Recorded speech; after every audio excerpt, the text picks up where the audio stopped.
2 or 1, 0, before, now, later. Hi, Liz. Merry Christmas time. Merry Christmas time, Will. How are you? How was your It Christmas? was very good. Thank you. How was yours? It was great. I mean, Wow. I was in Mexico, so Yeah. how can that? I mean, I wasn't in Mexico for actual Christmas, but we got back on the 23rd. We avoided for the most part the insanity with the flights that's happening right now. Right. Yes. Our flights were canceled initially, our flights back because we had a flight from Cancun to JFK and then back. Mm-hmm. And it was so cold that it got canceled. Oh, But we were wow. able to reroute through Atlanta, and so it ended up being okay. Um, That's a relief. but yeah, I feel like we really dodged a bullet there. Yeah. And yeah, in Mexico, I mean, I feel like it's sort of like obvious to say Mexico was amazing, but none of us, well, Kenny has a bit of a cold right now, but he's been testing COVID negative. So none of us got sick really. I mean, Kenny's been sick, but besides that, like the other five of us are fine. None of us got COVID. We all wore masks the whole time we were on the planes and in the airports. But Right. we didn't obviously at the resort. And then eating at the resort was like uh everything's so open. Like we Uh-huh. could have caught it there, but it was like it's just such a different situation than like all the ceilings were like 40 feet tall. Yeah. That's good. And it was the weather was perfect. So that's the other thing is the day we left, it went from being in the 80s to being like 70 and rainy for like 4 days. Oh, yeah. Yeah, so we didn't have we had some days where it rained overnight, but we didn't have a single rainy day. We had like one day that it was kind of cloudy. Oh, boo-hoo. Like um and then we got to come home and um like open a bunch of presents. Uh, it was actually very weird to like come home from that and it was just Christmas. Yeah. I can see how that would be kind of strange. Not in a, and I in no way am I complaining, but it was. I The only thing I will complain about, which this is one of those sort of like boohoo Liz, you got to be there anyway, but I will complain about this because it has like actually affected me. Boo ho ho. Is it was it was of course like 80 degrees down there every day, like lows of 70. Mm-hmm. And then the humidity was like 70, 80% every day. Sure. I was glowing. Mm-hmm. We came home and it was like, I think when we drove home, well, we get to Atlanta and it's 18 degrees, which that's very cold for Atlanta, Mm-hmm. especially in the middle of the day. Okay. We get home, and by the time we got home, it was 10 degrees Yeah. and like 45% humidity. And my face it was like went from glowing to being like a desiccated husk of skin. My skin was so dry. But not just like dry, like, oh, my skin's dry. Like I would put moisturizer on it and there were just like flakes coming off. It felt terrible. It felt so bad. Um, and I was just like, I was not made for this weather. Who is? But not me for sure, because my face is so screwed up right now. Um, and that I really had to use my potions, Your potions. like my face potions. Yeah, sure. But I did mostly get it. I mostly got it figured. I guess you can't really see anything now, but like I did wake up this morning and my nose was all flaky again. I mean, it looks gross when it's bad. It looks so gross, and I feel gross. And it would be one thing if it looked bad because like who gives a shit? You know what I mean? Mm-hmm. Um, but it feels bad is the thing that I can't stand. So, Yeah. oh well. I can see how that would be a shock to your system. How was your Um, holiday? it's very good. I don't have that much to say about it. Unrelated, I was going to say that maybe I could use one of your face potions.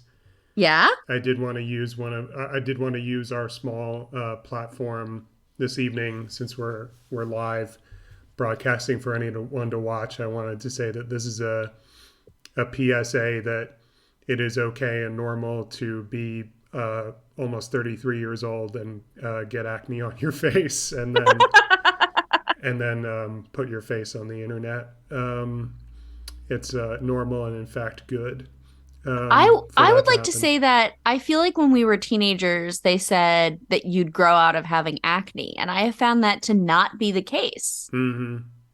I guess I take that back slightly, which is that I had pretty bad acne, but only for like 2 years in middle school. And as soon as my mom got me on Neosporin, which is OTC now, by the way, Okay. as soon as my mom got me on Neosporin, I was like, or not Neosporin, different gel, different gel. Neosporin is an antibacterial cream. OTC. Over Otala, the county, over the counter. Oklahoma City. Do you remember the commercial for Different Gel? No, They played this commercial. Did you ever watch The Box? no. The box ended up being replaced on the actual channel numbers, at least that I had with MTV2. But the box was a channel where they would play music videos and you would call a number on like pay $1.99 and they would play a music video that you requested. Mm. So you'd just watch the box hoping someone else paid money. Yeah, Pre YouTube, obviously. sure. Yeah. And the commercials for Different Gel, the one commercial for Different Gel that they played over and over and over, and they played it on a lot of channels, but I especially remember seeing it on the box, was this girl being like, I use Different Gel. Like, and she's in high school or whatever. She's in like the locker. And she's like, it's great. And then there's like the medical bullshit. And then she's like, I've been telling all my friends to use Different Gel, except Ashley. She likes my boyfriend. She can find out for herself. Locker slam. End of commercial. Mm-hmm. Yeah, I can see how that would be memorable after all those years. She likes my boyfriend. She can find out for herself. Which also, like, fuck you. Like, girl, get over yourself. You are 15. That's what you're doing with this platform is sending out that important message, and I respect that. We have a couple of bits of business to attend to. Do we? By that I mean the main subjects of the stream, and Oh, not yes. business to take care of before we get into the main events, as it Yeah. were. Taking care of business, as they say. Working overtime, yeah, yeah. Using the latest in SmugBud's streaming technology, Santa has started screen sharing. I'm going to attempt to share my iPad's screen because I want to play Marvel Snap on stream Oh, yeah. tonight. And last time, you may recall, we played Marvel Snap, and I played the PC version, Uh-huh. and we saw two things. One, which I expected, was the PC version is not very good because it's Yes. designed to be a mobile game. Uh-huh. And the second thing that we found out was that it just really made the stream chug. Yeah, it And did. not in the good way that I'm doing with this pumpkin porter in a Christmassy mug, but really chugged along like a very tired choo-choo train. And so I'm going to attempt to play it on my iPad Nice. and sharing it with you and with the Twitch audience via Zoom screen sharing. Now, I would love to invite you to share your screen to show something, but unfortunately, we can't do both. That's fine. So your half of the business will have to be all verbal, at least And I can do that. for me and the audience. Mm-hmm. And So, what you do over there is your business, except for what so, you broadcast. so 2 years ago, Mm-hmm. we did a stream where we tried to come up with the best Christmas song of all time. This is year three. This is if last year this became a tradition, this year it becomes a time-honored tradition. Last year, we did the worst Christmas song. And if I'm remembering correctly, the best Christmas song was, of course, All I Want for Christmas Is You by Mariah Carey. Correct. And the worst Christmas song is that song that's really racist. Yes. Do they know it's Christmas time at all? Yes. Um, and this year you made the joke that wouldn't it be great if we could do like Merry Midmas, where we come up with like the most mid Christmas song of all? Yeah. So just to clarify, when I uploaded our previous two Christmas streams to YouTube, of course, because we did it bracket style, like March Madness. Yeah, The first year it was called Mirth Madness. that's right. And then the second year, because we were doing the worst Christmas song using the same method, it was called Mirth Badness. And this year it would be called Mirth Midness, Right. assuming we were determining which song is the most mid. And I, for the life of me, could not figure out how to make that work, Will. Uh-huh.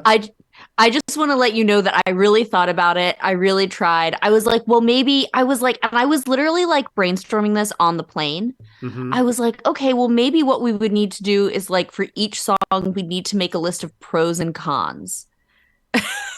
That sounds like more work than I would put into it. Like, you know, like I just imagine it being like, well, they say a racial slur, but boy, is it a bop. So if you listen to an instrumental version, To me, I mean, maybe we have different definitions, but to me, it's as simple as if you gave me two Christmas songs, you could ask me and I could tell you which of these two is the closest to being 5 out of 10. well, regardless, I didn't do that.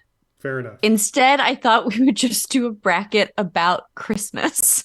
Okay, sounds like fun. So I've come up with 32 things, 16 pairings Mm-hmm. initially. And initially the pairings are as equivalent as I could make them of just things from Christmas. Sounds good. And we will figure out what our favorite Christmas thing is. I love that. I love the sound of that. Before you get any further into it, I just want to quickly say, if I ever upload this to YouTube, who knows what I'm going to name it? I'll think Yeah. of that later. I had to name the stream something, not knowing what this bracket was going to be. So the name of the stream is not about the bracket, it's about the game I'm playing. Uh-huh. As I showed you last time, 3 times a day in the shop for this game, a single different card goes up for sale. Right. If you want to, you can pin the card so that it stays the same, doesn't change until you're able to buy it. Yeah. I've done that with Wong here, which is a card that I don't have that I most want to have. It costs 1,000 collector tokens. I have 600 collector tokens. So I'm aspiring to get there. Hopefully it'll happen on the stream. I doubt it will. Yeah. But if it did, that would be a cool Christmas miracle. Yeah. And I wanted to say that this is the reason why the name of the stream is Can't We Just Get a Wong? It's because I want to get a Wong, and I was proud enough of that I wanted to say it out loud to you and preserve it. I'm here for it. You know, in case this is on YouTube with a different name one day. All right. So do you want to get started, baby? Yeah, I'm ready when you are. I'm going to dive into some games while you ask me some questions. So here's our first pairing. Our first pairing, I was thinking of like, so basically when I came up with just some like methodology here, I was like, okay, what are like, when I think of Christmas, like what are the things that like I sort of only get at Christmas? And that's not, I would say that that's not there's one of these that maybe, or maybe one or two of these that's not completely true for.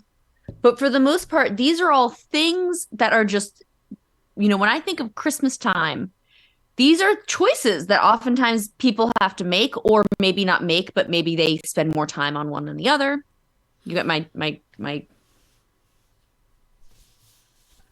point. What's the word? I don't know. I wanted to say gist, but that's not it. Catch my drift. There you go. Okay.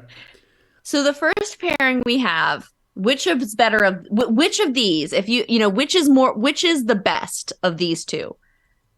Christmas trees or wreaths? Oh, easy.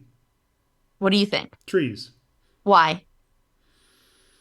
Well, I think it's not Christmas without a tree, but it could easily be Christmas without any wreaths.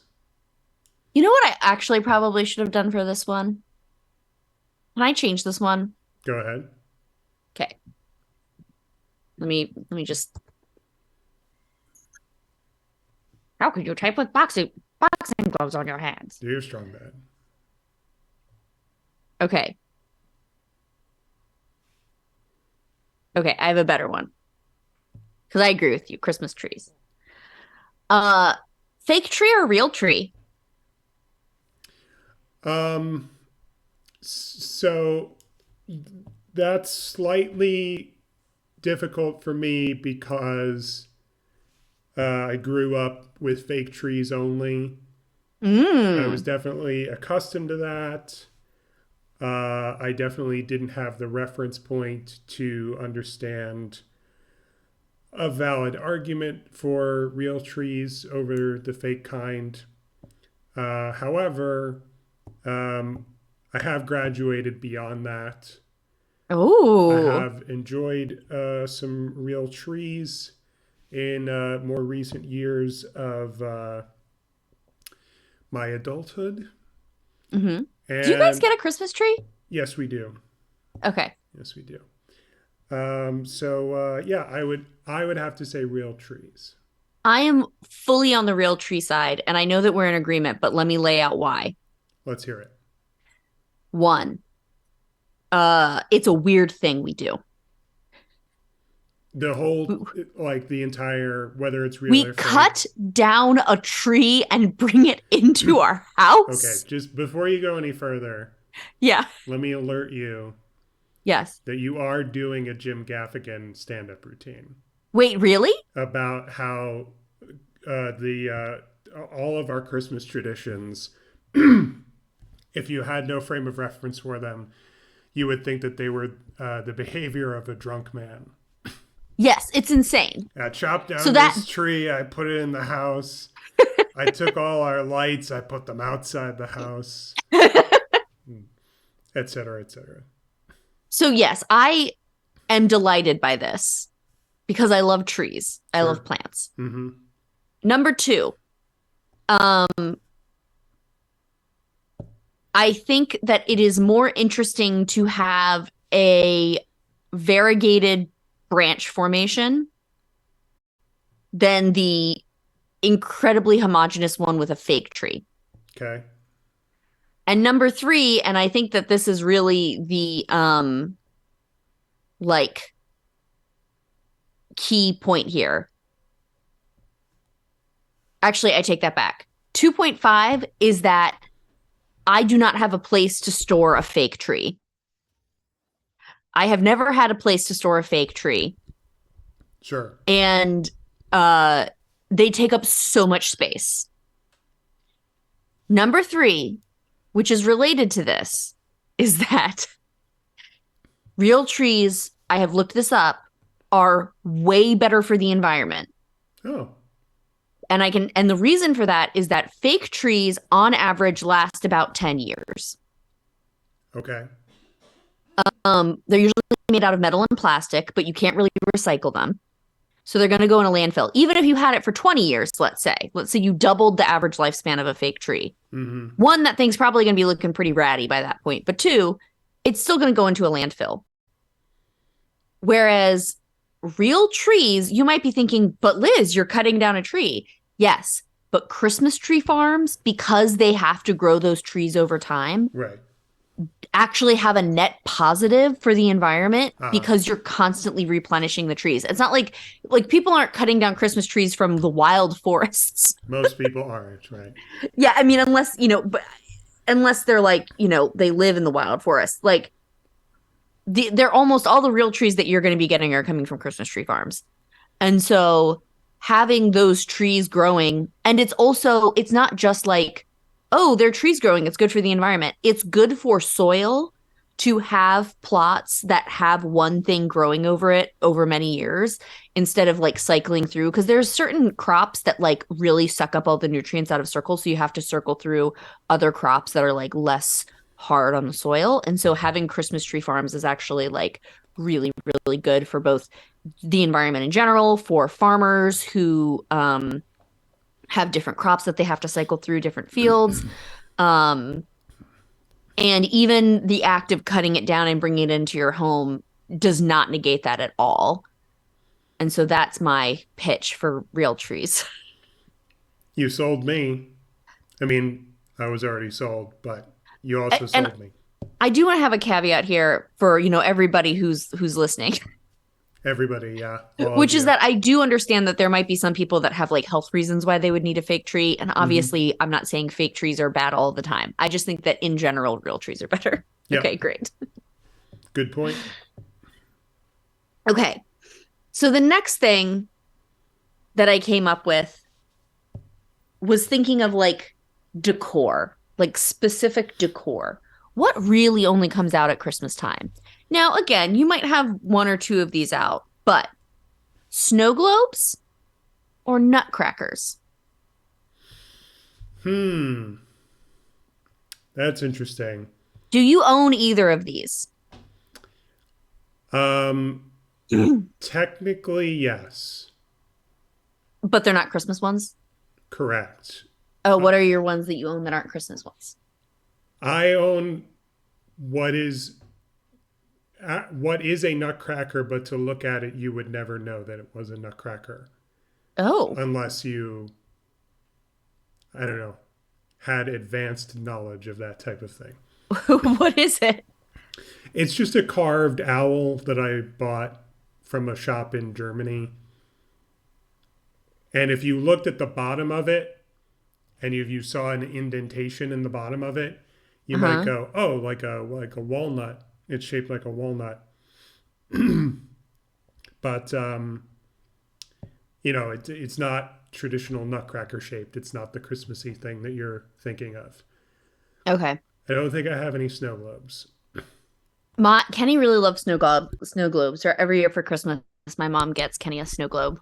And it's okay to say snow globes, by the way. What? Snow globes, it's okay to say that. Yeah. Kenny owns many snow globes. And we also own, I think, three nutcrackers. Cool. We own a sort of baby nutcracker that is maybe only 7 inches tall. Now, when you say baby Um, nutcracker, does that have anything to do with Baby Nut, the Planters Peanuts mascot that briefly replaced Mr. Peanut? no, Oh, that's too it is bad. just a smaller nutcracker. Uh huh. It is shaped like a like soldier. We have another one that's shaped like a soldier, and then I got Kenny one that is supposed to be um he's not a wizard, Okay. That but narrows it like the down. wizard from the Nutcracker, the ballet. Okay. Do you know who I'm talking about? No, I'm not He's Have you familiar. watched the Nutcracker? No. Have Oh you? my god, this is one of those things that Kenny watches like in July sometimes because he just likes it. Okay. Real bunch of racist parts in the middle though. Um, though to be fair, Oh, well. one could listen to it without that. Um,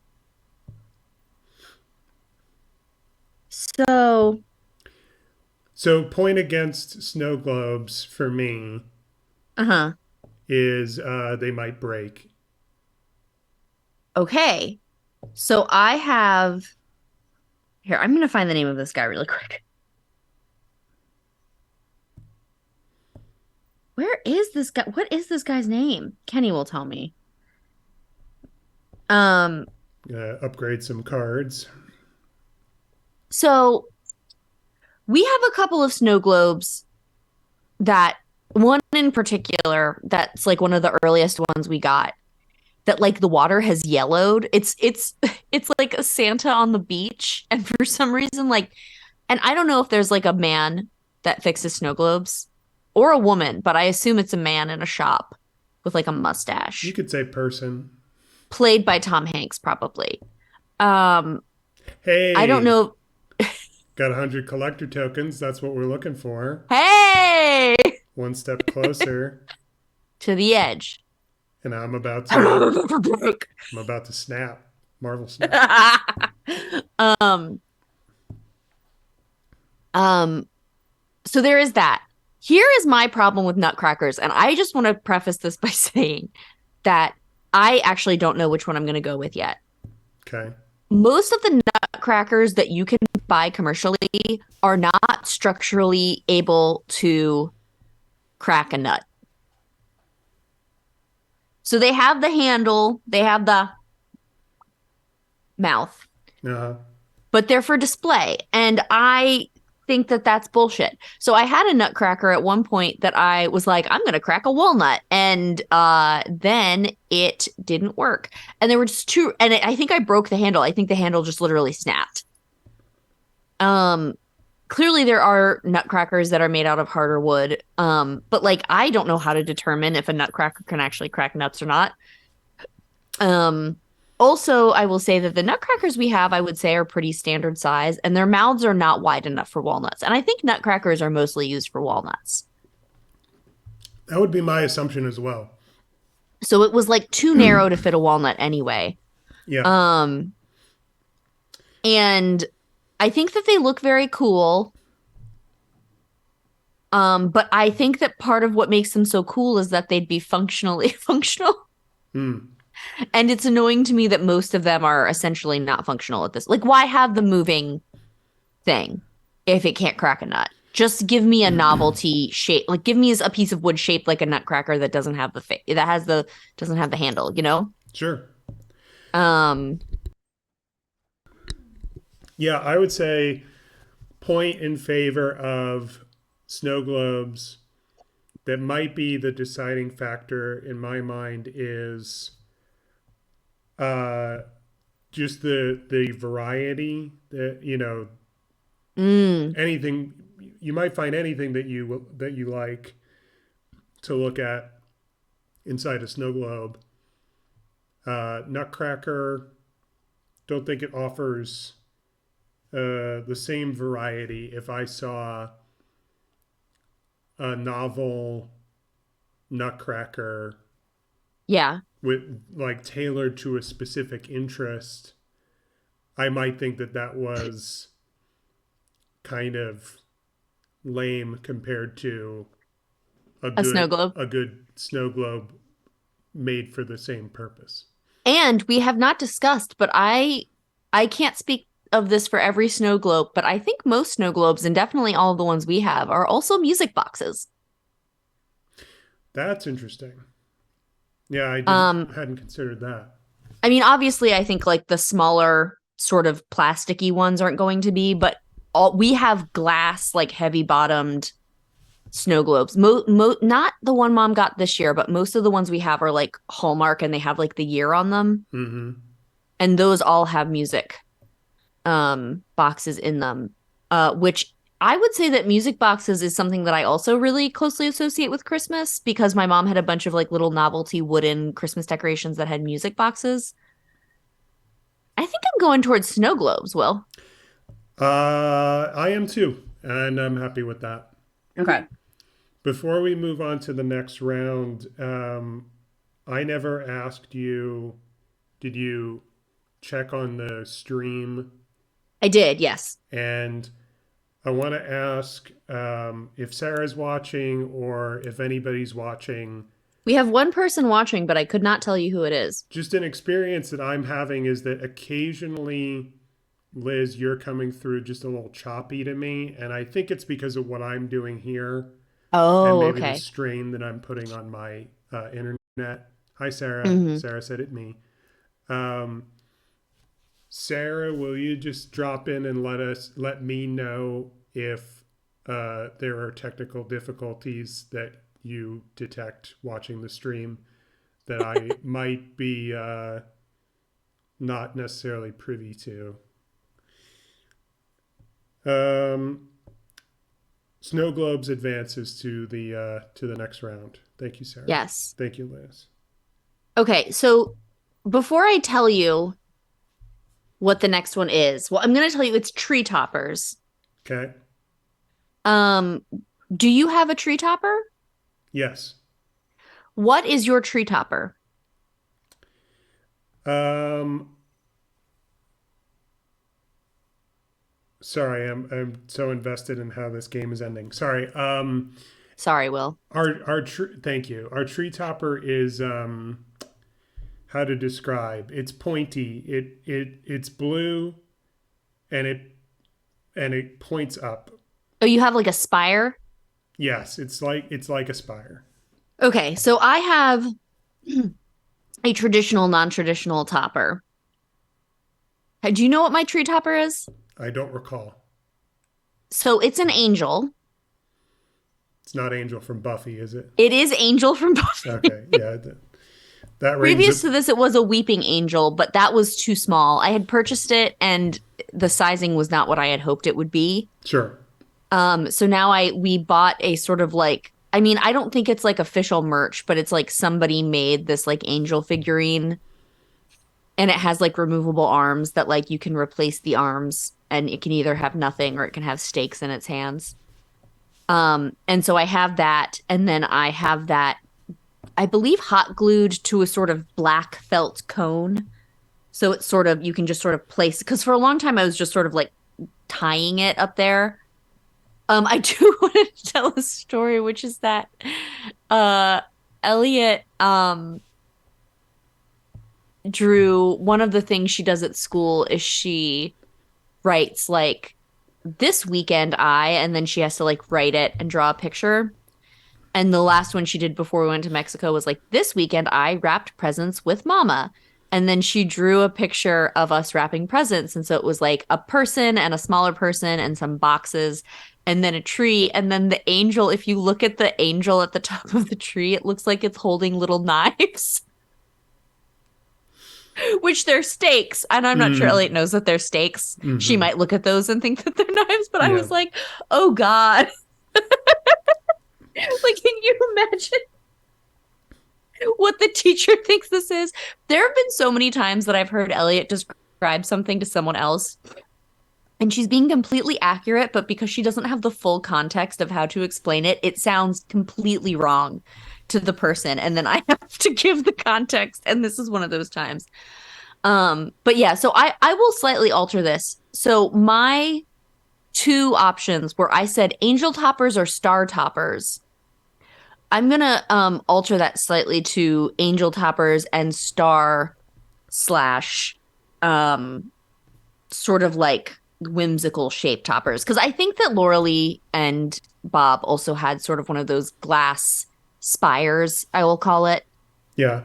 Um, I think that they were common because they were a set. I don't know what yours is made out of, but I know that the ones they had was like it was like blown glass, I think.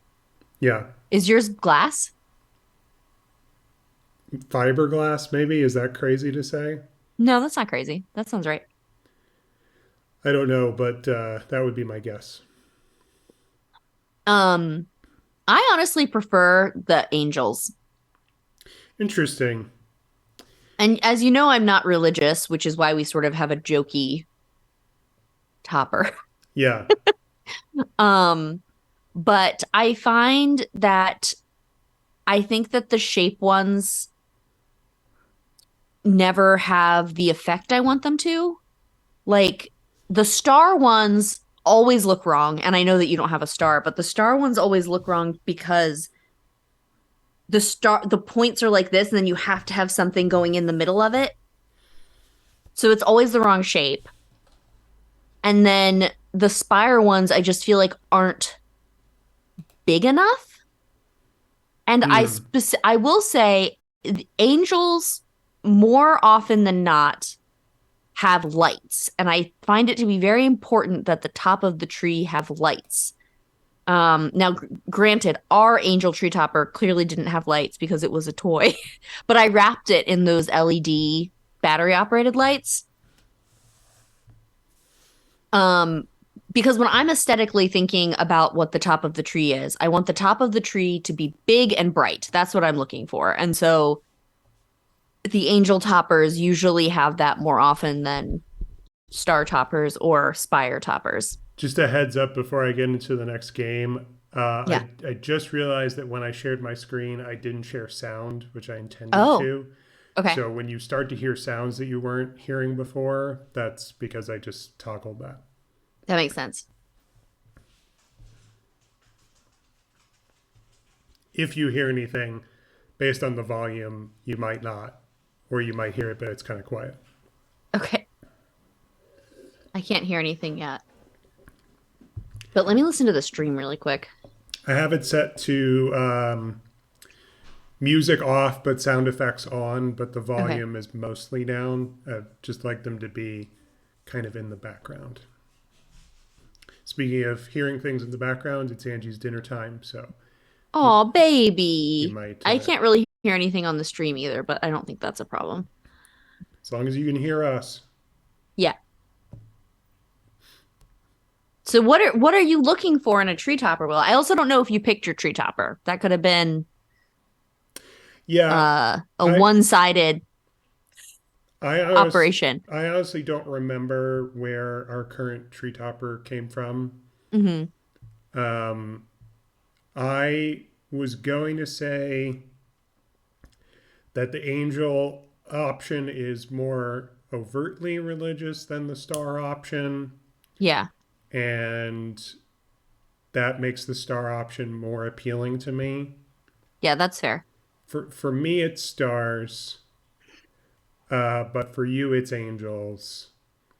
So uh, I'm willing to roll over, or we could ask Sarah to be a tiebreaker, Oh or yeah, Sarah, you be a could, tiebreaker for us, baby. or depending on your feelings, maybe you want to roll over. It's up to you. I let's see if Sarah can break our tiebreaker. Sarah's gonna come out here and being like, can you imagine if Sarah's like, angels? Can you imagine if Sarah was like, I like a ribbon? That is my least favorite. The people that just put a big fucking bow at the top, I fuck will, off. I will say there is another thing that I've used as a tree topper that I haven't mentioned, which is the very hat upon my head that I am wearing now. I really do like novelty tree toppers, but I really do think my biggest takeaway with tree toppers is that I want them to be bright. And when it's a dark spot at the top, I don't like that. Well, I guess And we'll Ange- get into this later, but I also very specifically believe that the tree topper color should be white. Okay, so angels are angels. advancing. Okay, so now we're thinking about some snacks. Okay. I love It's treat time in Christmas land. I love to think about snacks and treats. And I was thinking of the two sort of like very specific Christmas treats, things that you snack on, things that you don't really eat other times of the year. Mm-hmm. The one is Christmas cookies. Now that is a wide category, Sure. but in your mind, I want you to imagine the cookie that you pretty much only get at Christmas, or the group of cookies that you only really get at Christmas. So we're not thinking a chocolate chip, right? Of course. What is your preferred Christmas cookie? Do you have a fave? I mean, this is really specific Oh, I love that. to me. I associate this with a particular chocolate cookie that my father would make. I assume it was his mother's recipe. Yeah. And not sure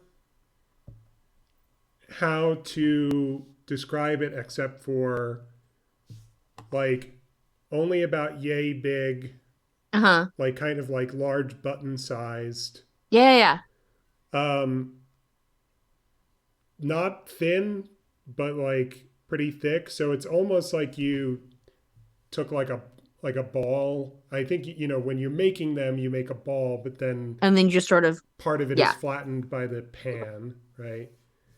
And usually like a just like a pinch of sprinkles on top. And yeah, it's a chocolate cookie. I'm trying to think of how to possibly describe the flavor in any more specific terms. is it like a shortbread consistency? Is it like a sugar cookie, like a soft sugar cookie consistency? It's kind of like a soft sugar cookie Okay. consistency, and it's just sort of like a light milk chocolate sort Nice. of I flavor. have never heard of this cookie and I would love to eat one. Yeah, I don't know what the uh, name would be necessarily. My favorite I love many Christmas cookies. My favorite Christmas cookie, hands down, are something that I call sand tarts, Okay. which my you can find different recipes for, but the my grandmother made them. Have you ever had these? I don't think so. You may have and not had them be called this, Sure. but they're a sugar cookie that's made with the ones that I had were only made with butter, flour, and sugar. Mm-hmm. And I guess maybe salt, unless you were using salted butter. Okay. And it's something like 2 cups of flour, 1 cup of sugar, and a half cup of butter. Mm-hmm. Um, and then you roll them really thin, like as thin as you can get them, really. Mm-hmm. Um, and then you cut them out with cookie cutters and you just decorate them with sanding sugar. So like that colored sugar. Mm-hmm. And they're like sort of like the potato chip of the cookie world. I mean, they're sweet, but they're crisp and they're crackly, and they're so buttery and they're just so it's like so pleasurable to eat like a stack of them. And then but you will find versions of these that have like eggs in them, and I'm sure those are fine. I think my co-editor Claire would make them for Hanukkah every year, and every year I'd go, "This is my favorite Christmas cookie," and she'd say they're not Christmas cookies when I make them. Mm-hmm. Yeah. And she was right, but they were, oh fuck, I love those cookies. When she would always bring me in a little bag, and I was like, yes, now I don't have to make these cookies this year. Um, those are my favorite. And I will also say there's always some sort of like shortbread cookie that has like amaretto in it. Hmm. Um, or maybe not amaretto, but it's like almond, but it's not like toasted almond. This is something that took me a really long time to figure out. Toasted almond and raw almond flavors are totally different. And raw almond flavor is like amaretto, and then like toasted almond flavor is just like toasted almonds, Yeah. if that makes sense. And there's always some sort of shortbread cookie that I come across at some point that tastes like that, and I'm like, yes. The other option here, which I feel are very specific, are what I would call like these are things that you make them and you break them. Baby, I'm talking about barks and brittles. Mm-hmm. So, like a bark, of course, is going to be a thin layer of Oh, chocolate. sorry. Real quick, I have a message for Kira. Oh, To my opponent, Kira, I would like to say thank you for the cubes. And this is just a tradition that I want to start because not only did my opponent lose, but they snapped, which mm, meant basically placing a bet that they were going to win. yes. And they lost, meaning that I got more cubes than I would have had they not snapped. So this one goes out to Kira. Kira, thank you for the cubes. Thank you for the cubes, Kira. Pardon the interruption. Go ahead. Um, so yes, a bark, of course, you're taking uh chocolate and you're tempering it, you're spreading it on a sheet pan, and then you're putting toppings on it, and then you pick that shit up once it's cooled and you break it and you get little shards. Mm-hmm. Brittles, of course, are going to be sugar that you heat to, I believe, hard crack stage, and then you mix in nuts, and usually just nuts, but sometimes a variety of different nuts. Um, and then you break that into shards. And both of them also have the similar aesthetic to sand tarts specifically for me, which is that they're snappy, they're cracky. They I feel like there is something really pleasurable about having something that's like in shards, Hmm. that's in like weird angular pieces. And I have found in my old age that I really Uh, prefer in your a old salty age, which sweet has already combo. begun. Yes. Yeah. You'll catch up to me soon. I know you're a little baby right now. You're 2 years younger than I am. Sorry, I talked over you. You said salty sweet combo, right? Salty sweet combo is my shit. Sure. If I can have a salty sweet combo, ooh, that just lights up all the lights in my brain. It hits all the pleasure centers. That's good shit. It is remarkable to me how often I feel like my pansexuality comes through in other ways. I know that salty sweet is not unique to me, but this feels related. Okay. You know what I mean? I guess I do, yeah. I guess Like, I'm I can't just have surprised one that or I the do. other. What? I guess I'm surprised that I do, knowing you like this. So yeah, so like a brittle that's like got a salty nut and like a really buttery sweet um candy. Ooh, ooh. Um, there was a guy that I used to work with who was the head of our department who was known for his peanut brittle, and he would bring in peanut brittle every year. He also made a rum cake. And this obviously didn't come to fruition, but the year that he was going to retire, so like it was 2019, and he was going to retire in 2020. And then, well, he was going to like do one of those like partial retirements where he like works as a consultant because he's such a big deal that like we need a transition period. And we needed 2 years of a transition period once the pandemic hit. Um, but it was like people were so upset that my boss bought me the cookbook that he made the rum cake from so that I could keep making it for holiday parties. And that never came to fruition because we'll never see each other again. But Mm-hmm.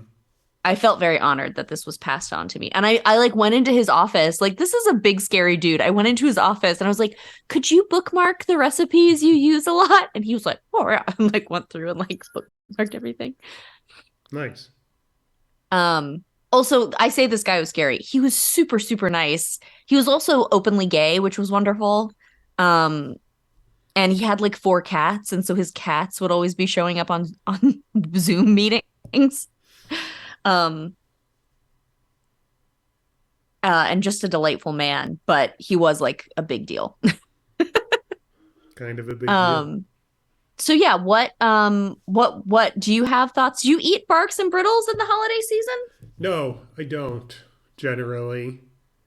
I have occasionally enjoyed a peppermint bark, but it's not something I would buy for myself, and it's not something that I would uh, reach for first. Yeah. So are we thinking cookies then? For me, it's cookies. I Yes. would say too. Also, I would like to say that I have a new Christmas cookie recipe. Oh, Mm-hmm. I'm trying to type into the Zoom chat. Um, which I got from the New York Times. And I love, do you like a ginger cookie? Yes, I suppose I do. As you know, I'm a big fan of ginger. Mm-hmm. And the New York Times, this guy from the New York Times put out a recipe this year for a gingerbread latte cookie, Interesting. which you take, he has you take espresso powder. I have found you can use instant coffee. Oh, But you mix that in with melted butter and an egg, I think, at the beginning, and then you add in like grated ginger, powdered ginger, cloves, nutmeg, cinnamon, of course. And the first batch that I made, I uh accidentally added a tablespoon of cinnamon when it called for a teaspoon. So then I just doubled all of the spice amounts. I mean, the cinnamon was, more than doubled, of course, but I like it called for like a half teaspoon of cloves. I added a teaspoon, a quarter teaspoon of nutmeg. I added a half teaspoon. I'm familiar with this Um, math, yes. and they were so good. It was one of those cookies that like the cinnamon was definitely there, but the cinnamon was almost acting as like a foundational note. Like you got the burn of the ginger. There was this underlying just like pleasant warmth from the coffee, and then like the cloves specifically really came through in these cookies. Oh my god, they were so good. Will, I highly suggest making. They're like one bowl. They're super easy to make. You just have to like sort of tweak your proportions. They are one of those cookie batters though that you have to let chill in the fridge, which is the only thing that sucks about it. That sounds like something I would really like. You should make them. I'll send you the recipe. Yeah, please do. Okay, so I said that we would get here. Now this could be for the outside if you're decorating a bush or perhaps a cactus. Are you allowed to decorate the saguaros or is that also illegal? I have seen people do it, so I assume it is not illegal. do you do you remember when I was visiting and somebody was chopping down saguaros with samurai swords? Yes, I do. Do you remember what Dana said? No, I don't. She said, I, she very seriously said, I understand the impulse. Mm-hmm. For those of you who don't understand saguaros take forever to grow. Like we went to the saguaro museum, the desert museum in the saguaro forest, whatever the fuck it's called. Yeah, it's a forest. You got it. And um at the museum, at the zoo or whatever, they had like this is a 5-year-old saguaro cactus. A 5-year-old saguaro cactus is like this big. They're like, this is a 20-year-old saguaro cactus. And the 20-year-old one is what, like 18 inches tall, Mm-hmm. 20 years old. How old do they have to be before they grow an arm? Like 50 or something? That sounds about right. 50 or 60? I mean, it's like it's a full ass, like retired human by the time it grows a single arm. So, yeah, when you cut down a saguaro, there's a reason they're protected. When you cut down a saguaro, it's like you ain't getting that back anytime soon. Um, but yes, lights. Are we going for the colored lights or the white lights? I would say colored. I am 100% colored. Great. I'm not going to say that I don't appreciate a display of white lights, but in terms of what I want to be looking at in my house all day, I want colors, baby. Colorful, yeah. All the I way. also want to say that I prefer the C9 bulbs to the like little guys, the mini bulbs. But the C9 bulbs are so much harder to come by now, and especially because so many of the C9 bulbs now are LED, which somehow like feel like they're absorbing the light. Like this is how I'll describe it. You know the dark lightsaber, that dark saber from the Mandalorian and other things, but it's in the Mandalorian. Mm-hmm. That's what the LED. That's what the LED lights feel like. Like it's like how are they making me feel cold? So, okay. Now, this one is not one. This is the only one that like obviously you can have these foods on other days. And one might even argue that one of these foods is actually specific to Easter. But I don't know about you, but at least in my family, turkey is for Thanksgiving. And then for Christmas, if we're being traditional, which we very often are not, but if we are being traditional, it's either a ham or like a roast beef. Mm-hmm. Do you have a tradition around here? And I say tradition here loosely because we basically don't follow this at this point. I'm gonna say no. Do you have a preference here? In general, what would my Christmas dinner preference be, or are you asking me between turkey and ham? No, between roast beef and ham. Oh, roast beef and ham. I would say ham, I would say roast beef. and that's what's on the bracket. Yeah. Ham or roast beef. Because ham feels so Eastery to me. Mm-hmm. And roast beef, there's just something like ham. It's just something more decadent to me about roast beef. Mm-hmm. Like it's like roasting all day, where I feel like with ham, Yeah, I guess where I'm coming from is a place of not having so little experience with that option. that's fair. And it's not even true necessarily that my preference, if you gave me those two, say on a menu, Yeah. would be for ham. I'm just thinking more of what do I associate with the Yes, for season. sure. But if the question is which would I actually prefer to eat, I would be happy to pick come around to your side and pick roast beef. Okay. I feel okay coming around to your side and picking ham Interesting. because I feel like ham is significantly more common because people don't want to put in the effort of roast beef. Christmas ham. Yep. Can Sarah break our tie here? I would be interested to hear Sarah's answer or even Dana's answer if you can fathom such a thing. Now, not to spoil too much about Sarah's traditions, but I do know that every year for Christmas, what she does with Park is they make like a very luxurious charcuterie spread with meats and they get many meats and cheeses and fruits and such, Mm-hmm. which I love as a tradition as well. It's easy, it's decadent. You can buy very expensive prosciutto. You don't have to prepare anything.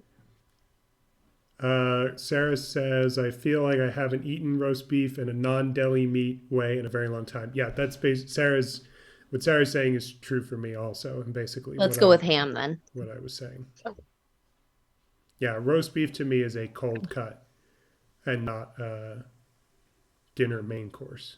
Yeah. Okay, so next. Oh God. Okay, we're good. Sorry, suddenly ham was in like the totally wrong place. Um, I hate when ham's in the totally wrong place. how are we doing by the way on your like legacy coins or whatever they're called? So good. I've got so many legacy coins right now. Is that what they're called? What are they called? Collector tokens. Collector tokens. Okay. Well, I have 100 more than when we started, but Yeah, I that's good. I already pointed that out to you. So So there is a specific genre of things to watch at Christmas. okay, And it is a thing that I feel like is constantly recorded now, but was even recorded in the distant recent past, like within our lives. the distant recent past, yes. But 30 years ago, 20 years ago, when people had camcorders, Okay, which is that someone gets a big present at Christmas and it's so big that they take a video of it. So you can see the reaction. It's sort of the first reaction video, right? sure. Nintendo 64, etc. Yes. But I feel like there are two main genres, at least I saw this year on TikTok. And I would say that this is probably true otherwise. The N64 being, of course, the sort of outlier key example, which is that you open with two things that you can't expect based on the size of the box because of the way it's usually given. The first is a key for a car, and the second is somebody's getting a pet. Hmm. The key for the car, have you seen these videos? I'm assuming you have. No. You've never seen a video of somebody getting a key for a car? This is the sort of shit they also used to play on like the morning news. Something I would never be caught dead watching. You didn't watch the morning news as a kid? Your parents didn't just have it on? They might have. Something I had better that things to do. Something that I genuinely miss is like, I feel like when I was a kid, we would wake up and my mom would have the news on and we would sort of like tune in as we were going about doing things. And I can't imagine for the life of me having the time to do that now because I wake up and immediately start working. Like, I wake up, go put on some amount of clothing, maybe, and start working as soon as I get downstairs. And then it's like getting Elliot ready. And then I take a break to take Elliot to school. And then I'm working again for the rest of the day. So there's no time for having a cup of coffee and reading or watching the news. Anyway. Almost as if we live in some kind of capitalist hellscape. Almost. Um yeah, and the irony of course being that this is the flexible version of this, right? That is ironic, yeah. This is the version where I have flexibility and can get the stuff I need to have done without uh in less time, quote unquote, because I don't have to like drop my kid off at before care at like 6 a.m. so I can get to work on time. Um so you've never seen a video like this? This has never come Not that I across can your. recall. Maybe I have. It just went in one ear out the other. I don't Oh know. man. Okay, so maybe I'm going to be picking this by myself. So there's two. Let me explain some of the conventions of this genre. The key video is usually pretty good because the box is can be any size, right? Mm-hmm.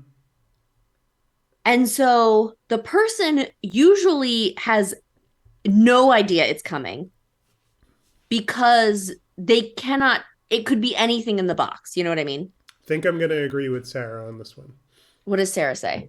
Getting pet video is better every time. Yes. Yes, I was going to say that too. I was going to say pet video. The pet videos are better because at least this year, I saw a bunch of young male children getting pets and just starting to weep. And nothing gets me more than seeing a young male child feel comfortable and safe enough to start crying. Yeah, Sarah is saying something similar. Watching a child who can't manage any emotions start crying when they see a puppy is so good. Yes, yes. Chef's Okay. kiss. Mwah. Pet opening videos. Pet surprise. The other thing I will say that I think is an advantage about the pet video, at least if you're watching a lot of these, which I saw a lot of, I think Sarah probably also watched a lot of these on TikTok on Christmas, um, is that the whoever is giving the pet has a lot of different angles they can take Mm-hmm. because they can either um,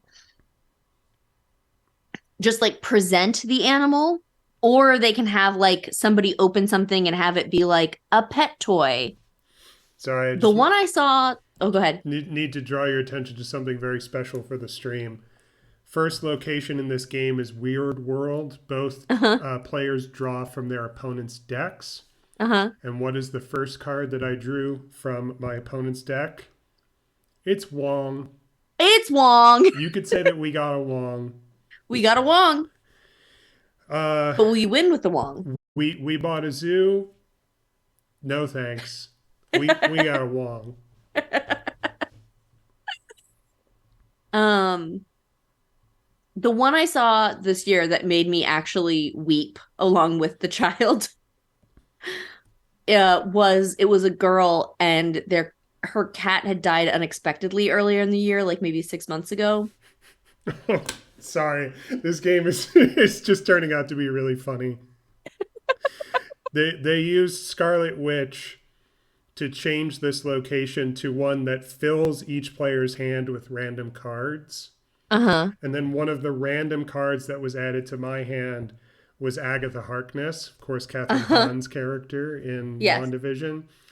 And what that card does is it plays your cards for you. So Oh, so I'm so no, you have no choices now. I'm no longer playing the game. I am just advancing it. That's very funny. Well, Sorry to keep interrupting. oh, that's fine. It is funny that you started laughing when I said that this girl's cat had died unexpectedly. That's good. I'm glad that happened. And I'm glad you pointed um, out that it happened because I obviously didn't realize. so her cat had died unexpectedly. So the first thing that they gave her was they had actually gotten like a pillow made that had like it was like a cat shaped pillow that had like a photo of the cat printed on it. Mm-hmm. And then they also gave her the urn that had the cat's ashes in it. And she was very clearly moved by these gifts. Like, um, she clearly very much missed the cat. Like when they gave her the pillow, she hugged it so genuinely, like she was really getting comfort from this like simacrolum.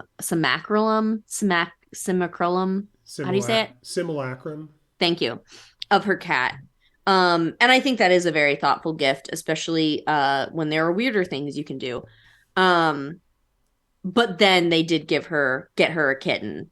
And the reason that that one killed me so much is I thought it was so respectful that they went out of their way to sort of like honor this previous, because this girl's like 10, right? Like this is one of her like most intimate relationships is with this cat, right?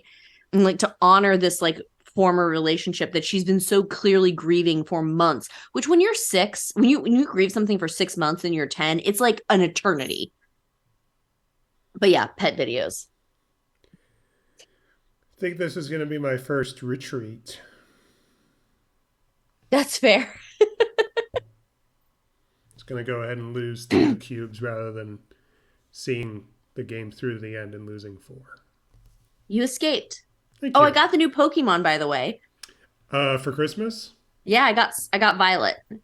Cool. I guess Santa didn't read any of the reviews or watch a single video Oh no, I watched the video. I still wanted to play it. but you got it for Christmas. Yeah. Yeah. You didn't get it Um, for yourself. no, but I did ask for it. Santa listened. Gotcha. We also got Elliot Minecraft. This I heard about, yeah. She has been doing so great with it. Will, she's been building so many cool things. It's so she's playing in creative mode. She's not playing where she could die because that's stressful. Um, and it really is intuitive. Like she's picked up everything so fast. It's incredible. Like what a good I mean, I know it's like obviously this is like a beloved long term game that people have been playing for a very long time, but um it really is like entry level Sure. in a way that's cool. Mm-hmm. Okay, so there are two Christmas specials, which are not Christmas movies, and yet they do not have related television shows that they were culled from. It was just two animated specials, and they were both like 20 minutes long. Yes, I believe I know what you're going to say. Charlie Brown Christmas and the original Grinch, Correct. Who Stole Christmas. I have a very soft spot for these because my mom had them recorded from the television on a VHS that we would watch every year, as well as Rudolph. But by Rudolph, we would always get bored and stop watching because that movie was so long. And it wasn't so long, it was a normal length. But the other two were so short that it just felt like, oh my God, this is going on forever. Mm-hmm. And I think I know which one I want to pick, but I'm curious if you have a feeling here. For me, it would be Charlie Brown. Really? Mm-hmm. Why? Well, certainly, there's I would say a prominent meme culture around Grinch these days. Yes. I think that the legacy of the Grinch special is somewhat tarnished by the Jim Carrey movie.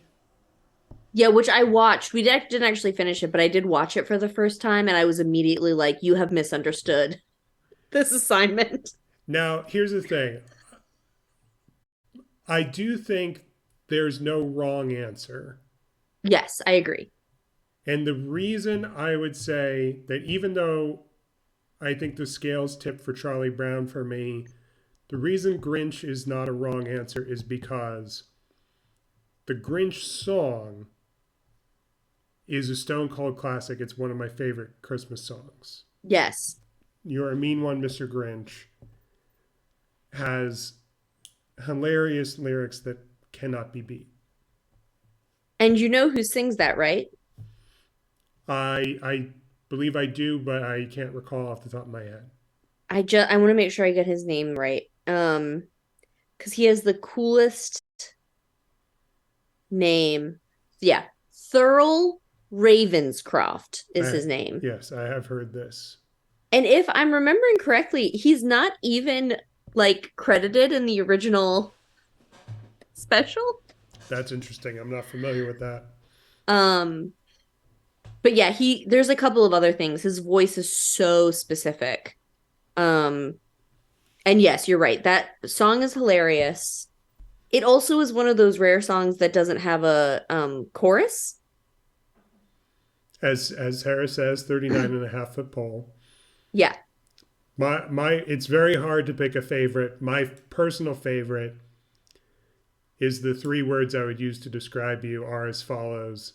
And I quote, stink, stank, Yeah. stunk. And Yeah. it's because he says, and I quote. And Yes. I think that is so, so funny. This is what else he has done. Who or what is he quoting? He was Tony the Tiger.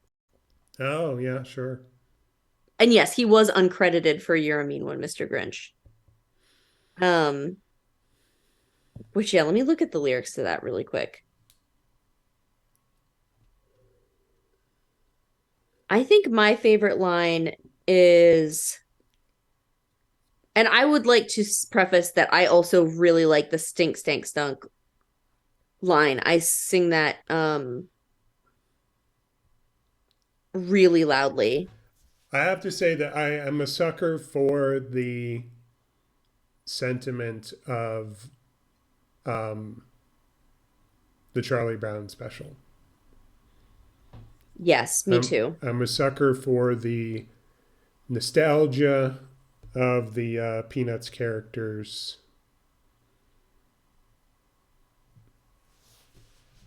and the feelings therein. I um I also I think my favorite line besides the stink stank stunk one is the given a choice between the two of you, I'd take the seasick crocodile Seasick crocodile. because it's so pedantic and then he sings seasick crocodile so big and long. Mm-hmm. Okay, so in the past I would have said Charlie Brown hands down. But this year I think that I was really swayed towards the Grinch because of seeing that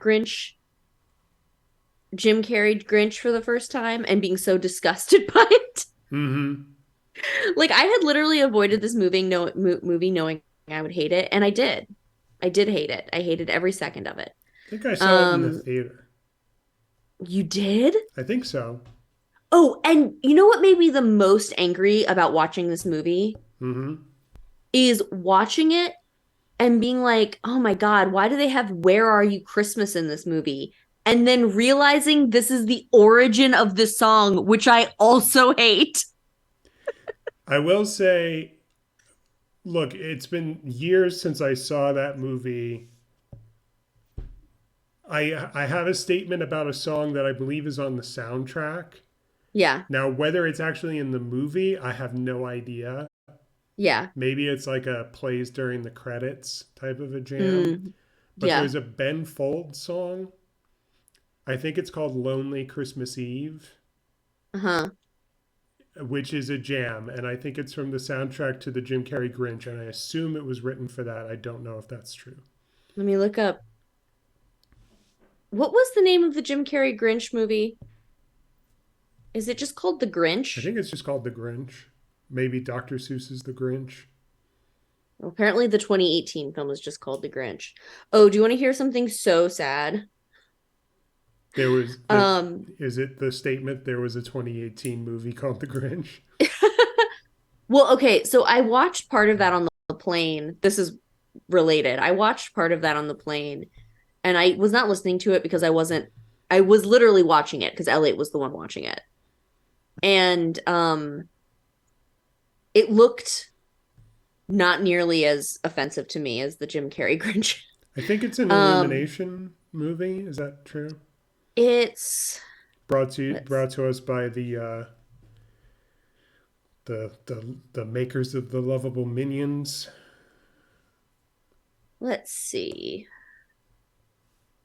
Do, do, do, do, do, do, do. Yes, it is. Um, so you know how Elliot's getting ear tube surgery Yeah. in a week? Mm-hmm. It's hypothetically 1 week from now, she'll be able to fucking hear us better. So I didn't realize until we were on this plane, there were a few times when we were flying that Elliot would just give up on using her headphones and just watch the movie without any sound. Mm-hmm. And I realized that her hearing is so bad that and clearly she's been adapting, but her hearing is so bad right now that like it was literally like, you know what, I could go either way hearing sound and I'm just bored of this, so I'm just going to watch this without sound because I'm getting pretty much the same thing out of it. Isn't that so sad? Yeah. um Not that, people with hearing loss can have a variety of experiences. I'm specifically speaking to my child who we want to help and we have not been able to yet. um but yeah, so I would have gone with the Grinch because the songs rule. Um, I like Max a lot. I like that he is like just some weirdo on a mountain that's like not obsessed with trash. Sarah says, by the way, when I was a kid, airplanes made my ears fuzzy for days. They would not pop. Yeah, Kenny and I were like, we were really screwed up after this flight because the other thing that happened, well, at least when we were coming back, was it was so rough, it was so windy, perfectly clear sky, completely windy. Um that my ears were popping so much. It was one of those situations where like besides the fact that you're constantly yawning, every so often your ears would just like depressurize and it was like you could feel something draining out of your ears and you just be like, "Wah!" um so yeah, I think that that was also not helping Elliot, the fact that her ears were popping constantly and she had like a bunch of fluid. Mm-hmm. um but yeah, I'm gonna go with Charlie Brown Christmas. I love the soundtrack of that. I have that on vinyl, the soundtrack of Charlie Brown Christmas. So do I. Did you get it for Christmas? It was a present from my parents. Good job, Steve and Diane. Correct. We talk about Steve way more than we talk about Diane. Though if I was gonna say if I ever meet your parents, when I meet your parents this year, That day's coming. Yeah. I'm sure I will call them sir and ma'am If you say so. and firmly shake their hands. Okay. Um, is your dad as tall as you? Approximately, yes. Okay, so that's scary. Um, No, it isn't.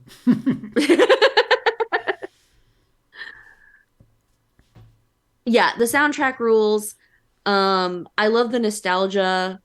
Um, and it's one of the only times Charlie Brown gets a win. That's important to recognize, and thank you for saying it. So yeah, Charlie Brown. Glad we Oh, agree. okay, now we're not speaking of songs here, Okay. but we are speaking of tales. And now one of these is associated very closely with a song, but we're going to consider it as a tale. And that is the poem A Visit from St. Nicholas Mm-hmm. and the tale of Rudolph, the Red-Nosed Reindeer. Now, in what context would I hear that tale other than the song?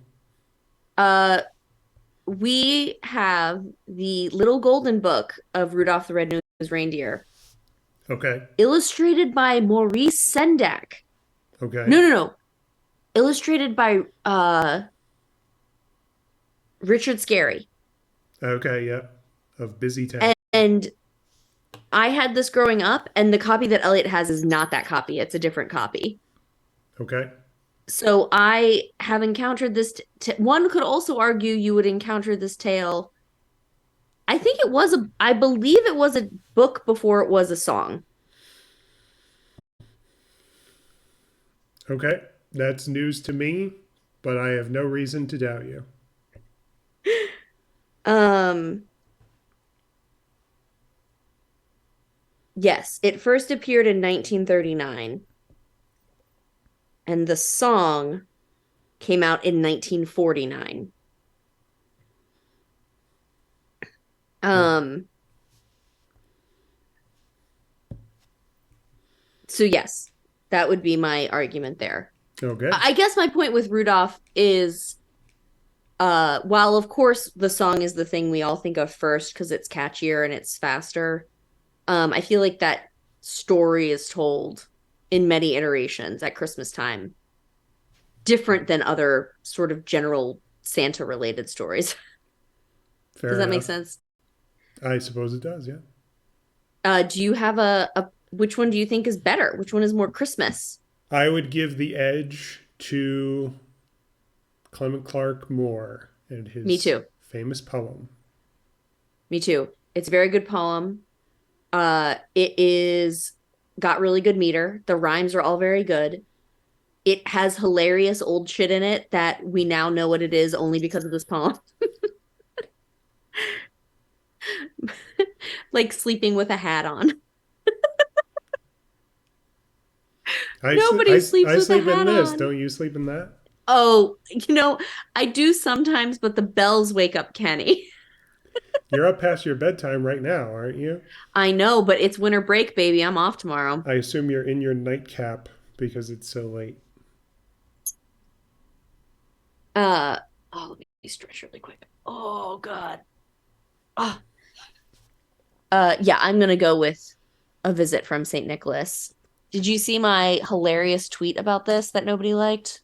Yes, I did. And in fact, I believe you said it on the podcast before you ever tweeted it. Yes, that's true. Okay, so this one I feel like we unknowingly before I started this did not know that there might be an obvious answer, but I will still put it out there. There's two sort of pieces of apparel you'll run into during the holiday season. At least ones that aren't super highly novelty, like a full ass Santa suit. Okay. And that is a novelty hat, either a Santa hat or an elf hat, or an ugly sweater. A Yep. maybe not a kitschy ugly sweater that's like made specifically because this became a genre, but a just very gaudy Christmassy sweater. Yep. I do want to say that originally I had put Santa hats versus elf hats, not realizing that you'd be wearing a Santa hat, which would have been funny. But then I was like, no, I have a better option here. Well, here's what I'm going to say. Yeah. I think that the ugly Christmas sweater thing Hmm. is so overdone Yes. that it's hacky. Yes. It's normie. It's some normie humor shit, and I don't respect it. I have a different take on this.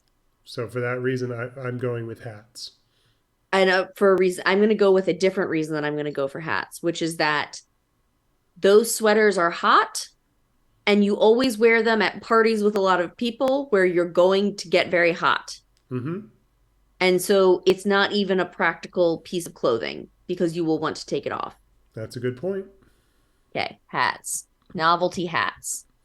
Okay, Will. Congrats to hats, Will, Liz. you and we drink drinks. Yep, I have one. I'm drinking a beer on stream because it is the evening and because there's nothing better when you're streaming than to guarantee that you will have to burp and pee frequently. Yes, that is why I had my very small 6.8 fluid ounce premium ginger beer. But there are two drinks that I feel like we think of often during the holiday season: a little hot chocolate and a little eggnog. Wassail. Hmm? Winter wassail. So there are other drinks. There's wassail, there's mulled wine. I picked hot chocolate and eggnog because I feel like they both are really good without alcohol and with alcohol. Mm-hmm. Whereas wassail, I know that you've purchased like a wassail from Trader Joe's that doesn't have alcohol in it. Mm-hmm. But I think mulled wine obviously is alcoholic. Uh-huh. And wassail, I believe, is supposed to be alcoholic as well most of the time. I feel like Trader Joe's is just sort of doing that itself so that it can sell it. Yep. Um, do you have a preference on hot chocolate versus eggnog? Yes, I do. Do you know what it is? Is it eggnog? Yes. Me too. Do you know why? Drinkable custard? Uh-huh. Come on. 100%. The what, I mean, other than just, well, that's my preference, and that's what I'd prefer to have, but other than the obvious, what here's what I would like to. I think you will disagree with this. I think this is not your taste, Mm. but for me, point against hot chocolate is it is hot. Yes, burns my mouth. Okay, so we agree that. Yeah. Have you ever had hot chocolate that didn't burn your fucking mouth? I'm sort of surprised to hear you say this because I think of you as a tea drinker. I think of I you am. as someone who would probably enjoy a hot beverage. Here's the thing about hot chocolate. Hot chocolate has solids in it in a way that tea doesn't.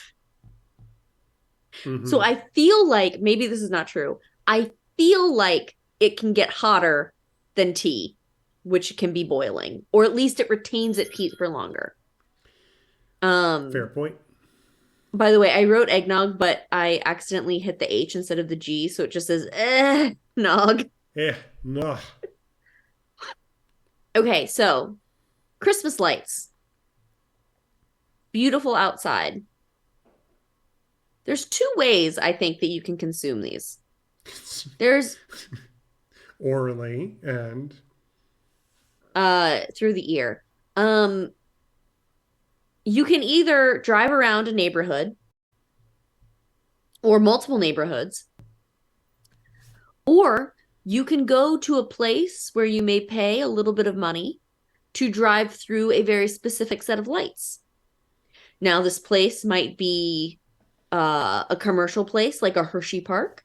It might also be a like sort of government place, like a Parks and Rec place, like Great Seneca State Park. Um, both have their pros and cons. Is this something that you have done or do? I guess in New York it's different, isn't it? it would be, yes. In the big city, you're a city boy. I'm a city mouse, and I lived in a city house.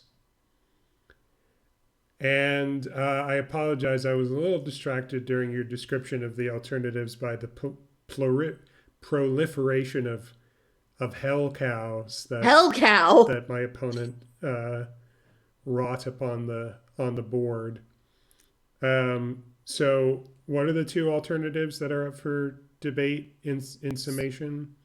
So you can either drive around some neighborhoods to see Christmas lights, or you can go to a specific drive-through Christmas display, which may or may not be either like a Hershey Park situation, or might be like we go to the one at the local state park. Yeah. So for me, it's definitely the former. The neighborhoods. Mm-hmm. I did this a lot as a kid. We would go through the neighborhoods. And I would say that as an adult, I prefer going through the state park. Interesting. Oh, And this is and why. just There's real two quick, I reasons. have a message for my opponent, Polite Piano. We say thank you for the cubes. Thank you for the cubes, polite piano. Ding, ding, ding. Um, There's two reasons. The first is density.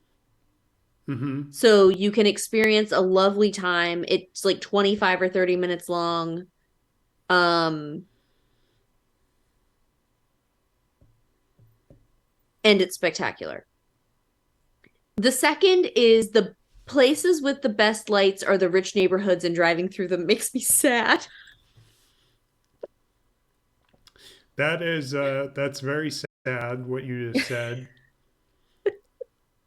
I Um, like drive through these neighborhoods and I'm just like, I can't afford a townhouse. I'm just a spectator of your wealth. This house is worth $1.5 million and it's 1,200 square feet. for me, family drive around the neighborhood to look at various lights and see where the good ones are. That's top notch shit. I can be swayed to that because I do have fond memories of this as a child. Because in my neighborhood, I think that's the other thing too, is not many people put up lights in my neighborhood. And as a kid, I also grew up in a neighborhood that's very, very similar to this one in terms of like demographics and also spacing and, townhouses and stuff like that. And we had so many people that put up lights. It's weird to me that people don't do that as much here.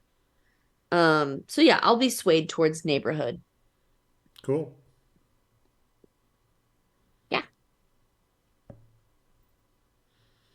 We love it. Will, Yes, Liz. the Hess truck's back and it's better than ever for Christmas this year. The Hess truck's here. Did you have Hess trucks? Mm-hmm. I love that commercial. Yeah. Um, did you also ever have a Christmas train? Yes, more so than Hess trucks. So we were a family with both. The Christmas train came out some less consistently. But we had the Hess trucks from every single year, and so did Kenny's family. And I don't know where they are. I mean, the Hess trucks I think are at my mom's house, but Elliot did get the Hess truck this year, despite Hess not being a gas station anymore. They do make the Hess truck still. Mm-hmm. Have I told you the weird story about when we went to go visit my dad the one year at Christmas? Remind me. So the one year for Christmas when Kenny and I were dating, I mean, I must have been like 21. We like went over there to like get, exchange gifts or Ooh, whatever. baby, I've got a message for Pie Boy. Thank you for the cubes, Pie Boy. Thank you for the cubes. Um, oh God, what fell? Something just fell. I don't know what though. Um, Pie Boy, you cocky bastard. oh no, it was my box. It was my special box. Oh God. Okay, that's fine. It's not really a special box. It's just where some of my notions are. Um, That do makes you know what I sense. mean by that? Yep, those are that definitely makes sense to me in that context, and I know what you mean. Notions are like the little bits and bobs for knitting. Ah, So like stitch markers, tapestry needles, tiny scissors. Um, can you see why I've been knitting for so long? Because we just have shit called notions. yeah, that's some next level knitting shit. So we go over there, and my dad is still living in my grandfather's house. My grandfather's of course dead. He's still with Cindy, of course, Of course. and who's was my stepmom, and he has set up an incredibly and by the way, Kenny never knows what the fuck to do with my dad. How can you? He's this like shitty dude and he's so weird. And I think I've told you this. He did not recognize Kenny at our wedding. Have I told you this story? uh, I don't recall. So side note, uh my dad comes to my wedding, he doesn't come to all the shit I want him to, and then the thing I want him to respectfully decline, he shows up at. And Kenny's standing with Blake. And of course, my dad does recognize my brother, his son. And he's like, who are you standing with? And Blake is like, thinks he's Joshin and is like, oh, this guy? Classic joke name. This guy's Steve. Hey, Steve, that's never a real person's name. No, That's the sorry, name of Mr. somebody you Hoffacker. make up. Sorry, sir. Um, and my dad's like, "Oh, Steve, nice to meet you." And Kenny said that as he was shaking my dad's hand, he realized, "Oh, he doesn't recognize me." So then we get married and we're doing that receiving line, which I'm sure you remember because you were there. Of And course I do. dad gets up to us and says to Kenny, "You really got me with that Steve thing." And I was like, "Kenny looks so specific." Yeah, that's a good point. Like even when he had long hair, he has a giant This is red my new thing. beard. Sorry. My opponent just retreated, so this is my new thing. Bye bye. Bye Bye bye. bye, Defender Violin. You escaped What? this time. Fender violin. Go, go, go protect. Ah, I wish I could think of a famous violinist. All I can think of is Yo Yo Ma, and of I course can that's also a only think of Yo-Yo cellist. Ma. Speaking of which, did you watch Glass Onion? Yes. He's in Glass Onion. Yes, he is. Yes, yes, he is. He's in Kate Hudson's pod. Yeah. He explains fugues. Or that fugue specifically. Anyway, I think it was about fugues in general. okay. So anyway, back up a couple of years when we're there for Christmas.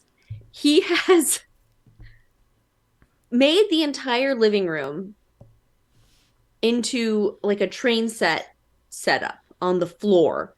So we're sitting in there, but we've had to like carefully step over to the couches. He has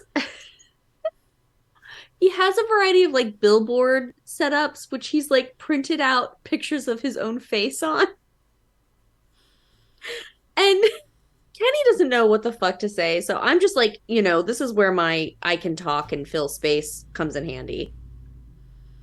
And I'm just doing that. And then, my dad says something to Kenny like, "What do you think of the train set?" And Kenny's like sitting there like, "This is insane. Like, why do we have to sit in this room with this elaborate train set? You've spent so much time on this. It's so weird. Why is your face on everything? Why did you print out tiny versions of your face?"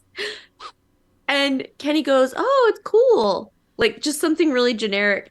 And my dad leans forward and says so seriously, "It reminds me of my past."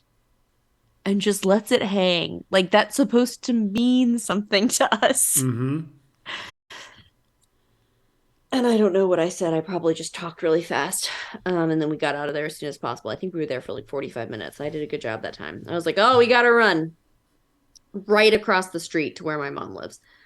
Um, so yeah, I feel like here's the thing. I love a Christmas train. I find they're impractical because ideally a Christmas train goes around the tree and then it usually gets caught up in gifts. What's your thought? Train for me. Train? Bye bye. Sorry. Bye bye. Con hot. Whatever that means. Bye Yeah. bye. See you next time. Okay, well, I guess I did just say a really long story about trains, so I'll go with trains. I love the Hess truck commercials, but it's not a question about commercials. That's true. And I I like, do love the Hess trucks. I think they're really, really high quality and they're always super intricate and have like a lot of really great details. yeah, Um, still trains for me. There's some good train business in a little movie called The Fablemans oh this yeah, yeah. year. For reasons that are probably obvious, it has more to do with Hanukkah than with Christmas, Uh-huh. Yeah. but still pretty close. Close in the time of the year anyway. Mm-hmm. So there are big gifts, Mm-hmm. and there are small gifts. Mm-hmm. some of those small gifts may come to you in a stocking stuffer, they are called because they stuff the stocking. That's correct. You might also get a small gift in an advent calendar, a novelty advent calendar, perhaps. I'm not really thinking of the not advent calendars that we get that have small pieces of chocolate in them Mm-hmm. because I feel like you can't compare a small piece of chocolate to a stocking stuffer. Um, do you have a preference between the kind of small gift you would like to receive? Do you want to receive one every day, or do you prefer the experience of opening up your stock? Do you have a stocking? Yes. Today, Dana and I have stockings. They are purely decoration. Oh, oh. And growing up, we did have stockings, and they were always stuffed. So I have a very important history of stockings in my family. Go on. My family has a stocking pattern that is got the name at the top, and then it's got Santa coming out of a chimney, and then the chimney bricks are like the stocking, and it goes into the foot of the stocking. Mm-hmm. And my grandmother knit these stockings for everybody. There was a very elaborate set of rules about who got a stocking. Babies got stockings right away, and she went out of her way to make sure that that baby had a stocking uh by its first Christmas. Okay.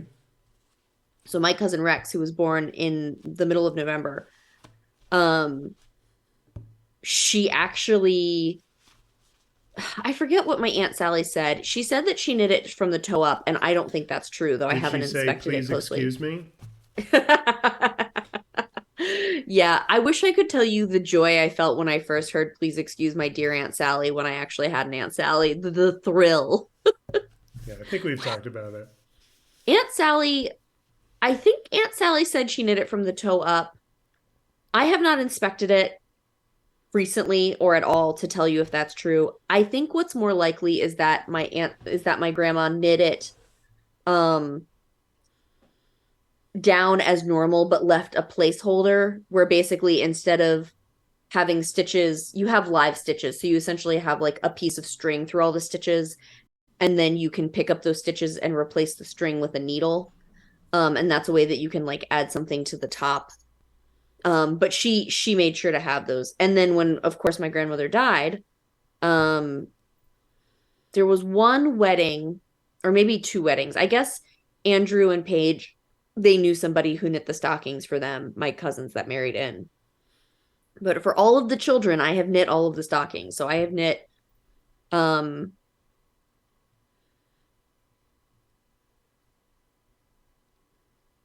6 stockings at this point.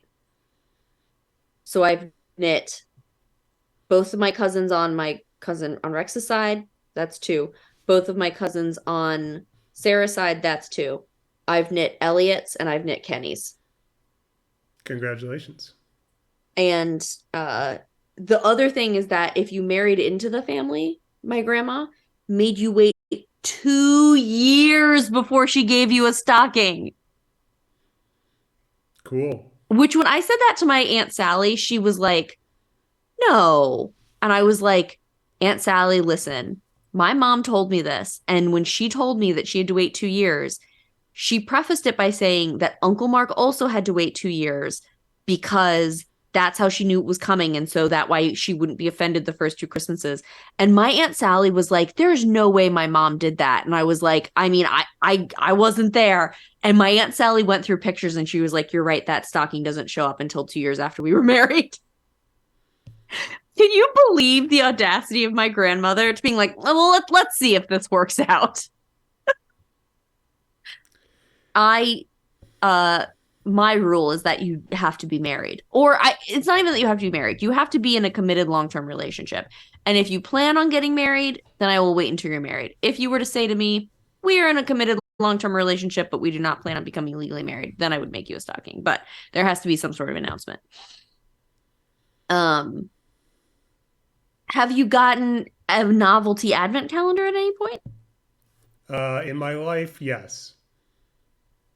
What? Oh, side note, what sort of things did you get in your stocking stuffers as a youth? Candy. Yeah, we would get candy and small toys and gift certificates. Kenny got like toiletries. I have not heard of that before. So he would get like toothpaste and toothbrushes. He would get candy too, and like shampoos. We every year also, for some reason, get a spatula. My mother gets a spatulas every year. I mean, Santa. Okay. Um, I That. have gotten a few novelty advent calendars in my life. Mm-hmm. And I do love a little bit of serotonin every day when you open up that little window. Yeah, that's fair enough. What do you have a preference here? Do you have something you're leaning towards? Um, yeah, I have no particular attachment or nostalgia for advent calendars, really. Uh-huh. Um, I'm not anti, so I'm not going to go hard against advent calendars. But for me personally, it would be about stockings. Me too. I love, and the way we do it in our family is you open your stocking first and then you eat breakfast. So it's a That's nice little spread out. Yeah, that's nice.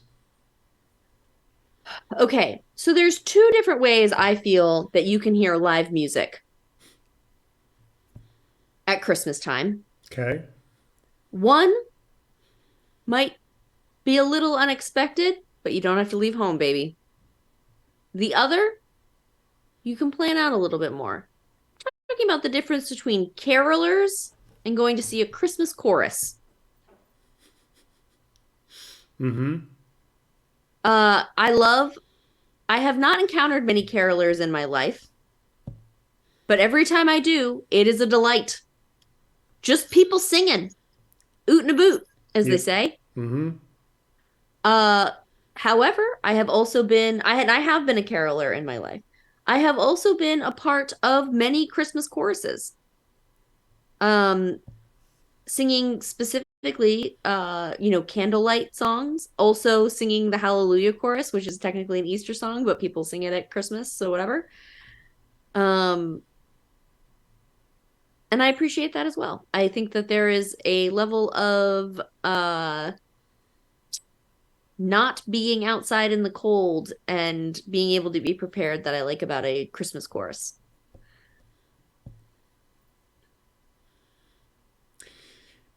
These two are really on the same level for me Mm-hmm. of near neutrality. Have you ever encountered a caroler? Not that I can recall now. Here's the thing. I wish we had more caroling. Okay. I love the idea of having a community where you can go door to door singing shit. Uh-huh. So I want more carolers. I'm going to go with carolers. Okay. Sure. I Well, think there's something to be said also for the songs that you uh can sort of sing scream. I will back you on that. I feel I have nothing to lose. Now we have one last original pairing before we get some weird matchups. Okay. And this is crafts.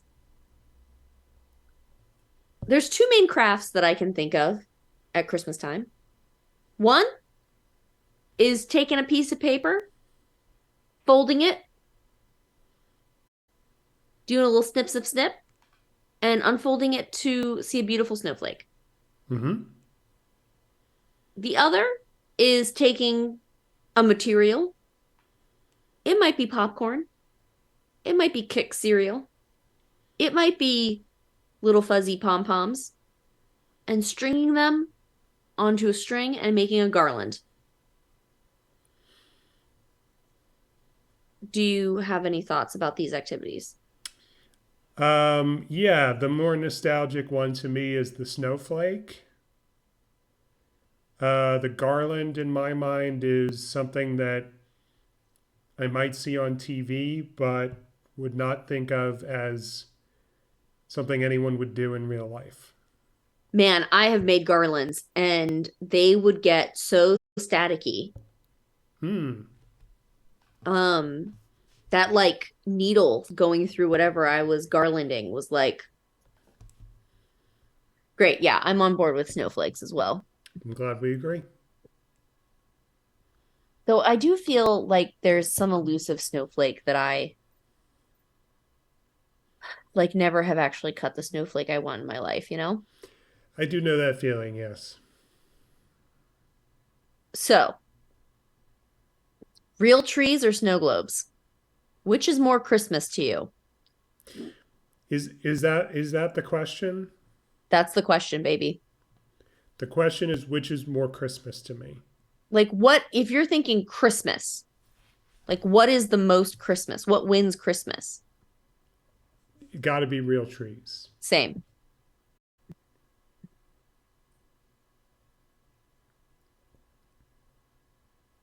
Okay. Now, we have angel toppers, angels we have heard on high, Mm-hmm. or Christmas cookies. Hmm.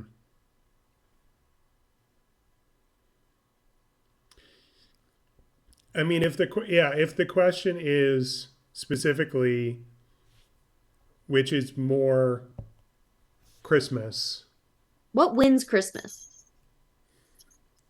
if it were based on my personal preference, if you ask me which of these do you like better or have more positive association with, I would say Christmas cookies. I mean, I think Christmas cookies scream Christmas more than angel toppers do. Okay, well, let's go with the cookies. Cookies. Okay. Oh, I think this is going to be an easy one. Colored lights or ham? A matchup I never thought I would have to interrogate. Yeah, I will. I'm gonna have to go with those lights. Those lights, they're such a magical experience that everyone should get to have. Indeed, even a vegan can enjoy those lights. Okay, now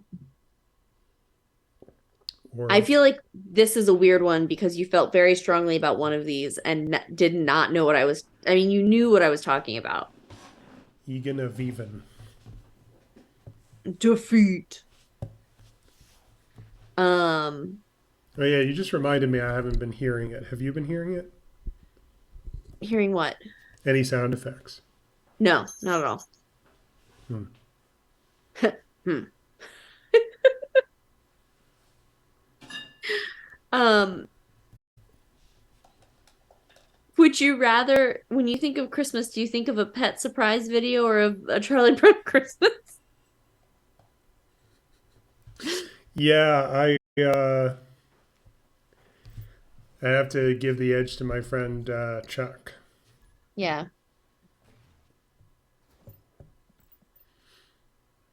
Oh, this is interesting. This is a better matchup. I think the next round will actually be a little bit less weird, but this is a preview of that. A Christmas hat or a visit from St. Nicholas? That's hard. Yeah, I do kind of feel like Hat had an advantage against its original opponent, the ugly sweater. Yes. And now standing independent from that, facing off against an opponent in a different league, in a different category, Mm-hmm. I don't think that the appeal of the hat holds up as strongly. I will say though, you and I are both sitting here wearing hats, Yep. and we are not sitting here reciting a visit from St. Nicholas. That's a really good point that I had not considered. Yeah.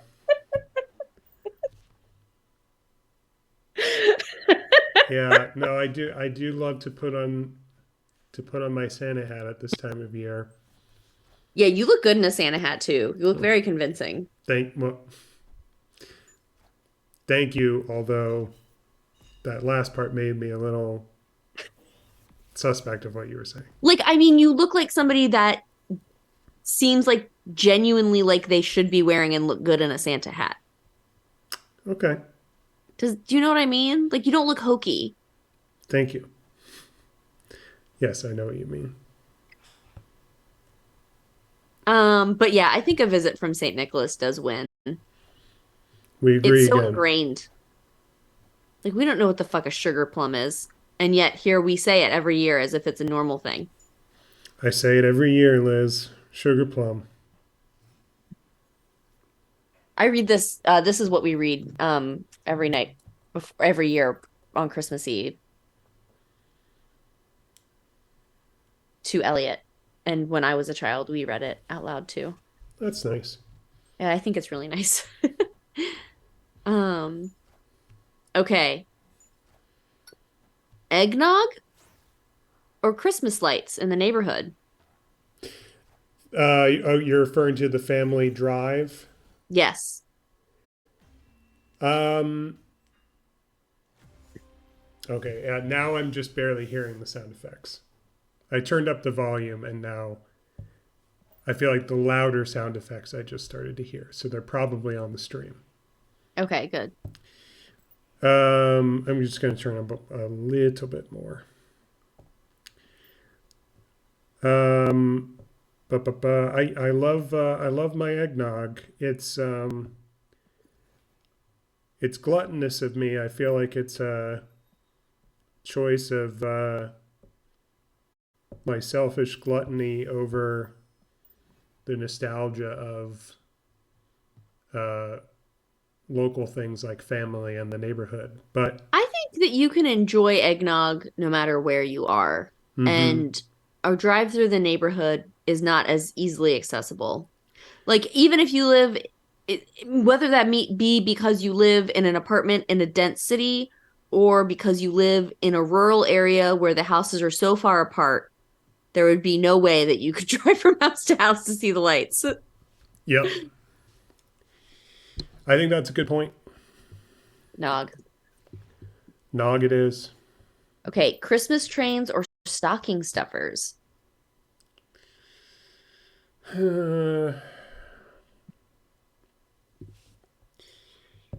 Yeah, I could kind of go either way.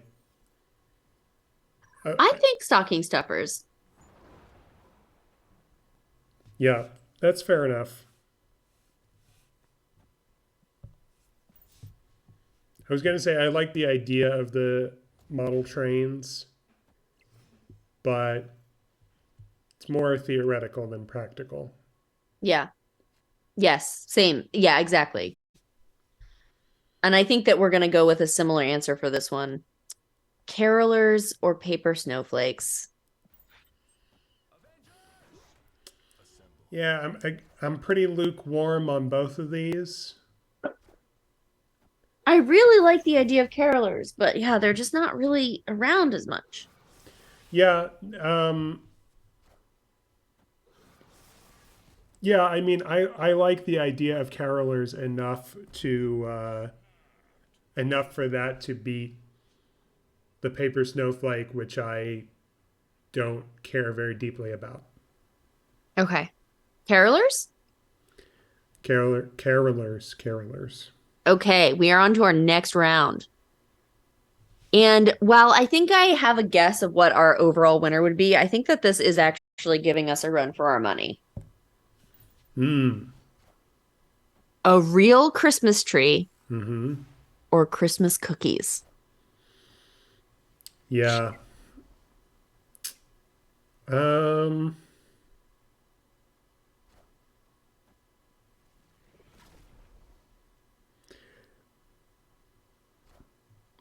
this is yeah, this is I'm going back to the last time you asked me about the cookies.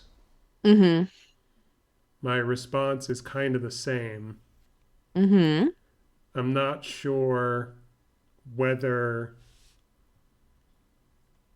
I'm being asked to pick a favorite or to pick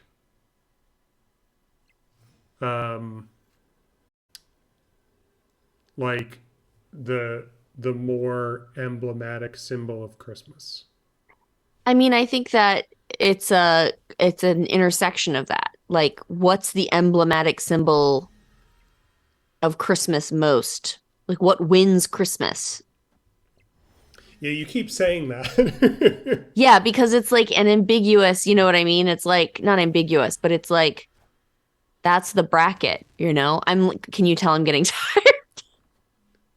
I guess I didn't, but now that you say it, sure. Um, I Like, I do have a message for Rain though. Thank you for the cubes. Oop, and sorry, I knocked the microphone. oh, well, side note, Elliot, did I tell you Elliot's trying out for the talent show? I don't think you've mentioned that. No. Elliot, every day when we walk to school, Elliot has started doing a little dance for the patrol. So we have to wait outside until they let us in. And then the patrol, who is also making sure we cross the street, but a different set of patrol people are at the doors, letting people into the doors, helping them if they need help getting to their classes or whatever. Yeah. I assume fourth and fifth graders, maybe just fifth graders. And she does a little dance for them. They're looking out the window and she does a little dance for them. And they all look out the window at her doing a dance because it's my child. And also Kenny's, but in this case, mine. And last week or 2 weeks ago or whatever, because last week Elliot was not in school. The one girl stuck her head out and said, "Have you considered signing up for the talent show? Because I think you have a good talent." And then Elliot brought home a paper and said, "I would like to sign up to audition for the talent show." We then had to explain the audition process because apparently normally 100 people try out for 30 spots, Interesting. which is tough competition for an elementary school talent show. I would say so. Yes. I said to Elliot, "What is your talent?" And she said, "I'm going to do a silly umbrella dance." I said, "Okay." She then went to the informational meeting, which was at 8:30 in the morning. Keep in mind, normally I am only allowed to drop her off between 9:05 and 9:25. Okay. 9:05 is when they open the doors. 9:25 is when she would be late. It is a 20-minute window. Mm-hmm. She goes to the informational meeting by herself. She has to, because she's in kindergarten. I feel like most of the people signing up for the talent show are not in kindergarten. Mm-hmm. She has to get help writing down her talent on the sign-up sheet because she cannot write yet. I mean, she could write, but she can't spell and know how to spell words. And now her audition is the day before her ear surgery next week. And so she has been practicing. It has to be under 3 minutes. She's been practicing doing a dance every day in the Hall of the Mountain King. Cool. And I'm going to send you the video of today's version, which today's version she did to the version of In the Hall of the Mountain King on YouTube. That's the Tesla coils. It's like Tesla coils doing it. So it's very like, well, it looks completely choreographed and she just made it up. And I fully understand if she doesn't get in. I don't know how the audition will go, that and this and that and everything. But holy shit, I feel like she could get in purely off her enthusiasm and littleness. She looks as if this is a perfectly choreographed thing that she's memorized. It's absurd.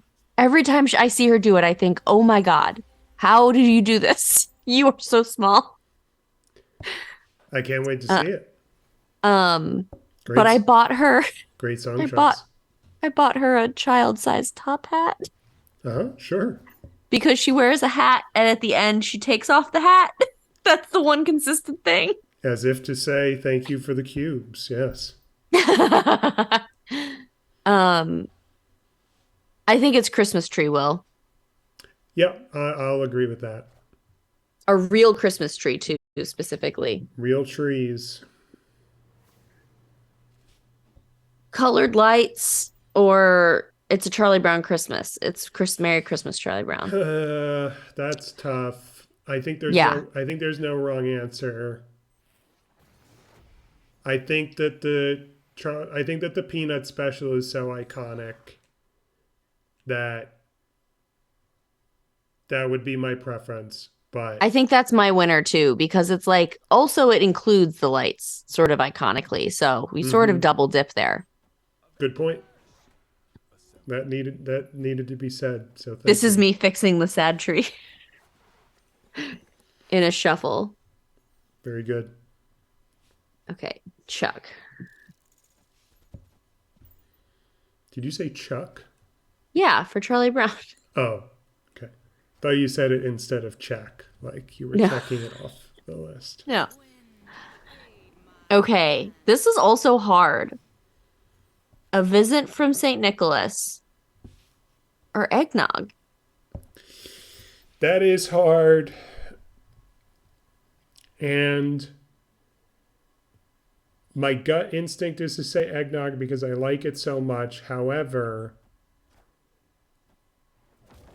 I can have eggnog starting at like Thanksgiving. That's true. It's not so uniquely, specifically Christmas as the other option is. Yeah, I would agree with you. I'll go with a visit. Tough loss for eggnog. Yeah, real tough. Amelia made eggnog, by the way, for Christmas this year.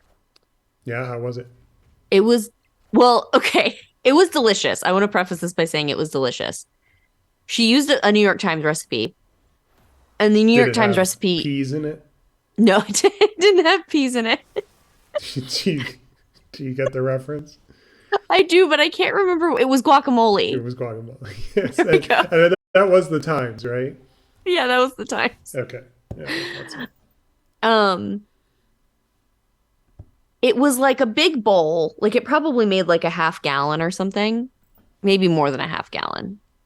And she had whipped egg whites on top. So the first thing she sends us is whip your egg whites for a better consistency, they say. And then this picture that just looked like a potion overflowing. That was so funny. I mean, she also thought it was funny, but it was so funny that like when I showed Kenny, he like choked on what he was drinking. We then get there. The foam had settled, which I said to her, yeah, I was like, yeah, I didn't mention this to you, but my thought was that the foam would settle, but you'd get the sort of like consistency of like, you know, the egg whites or whatever. And she pours us all glasses and I take a sip and I'm like, oh my God, this is so alcoholic. It was very good. I cannot emphasize enough. It was very good. I normally drink eggnog without alcohol because I drink it like with breakfast Mm-hmm. because I can just drink whenever I want. Um, she was like, it doesn't have that much alcohol. We were like, well, how much alcohol does it have in it? It had like 4 ounces of 3 different liquors. It had like bourbon, apple brandy, and rum in it.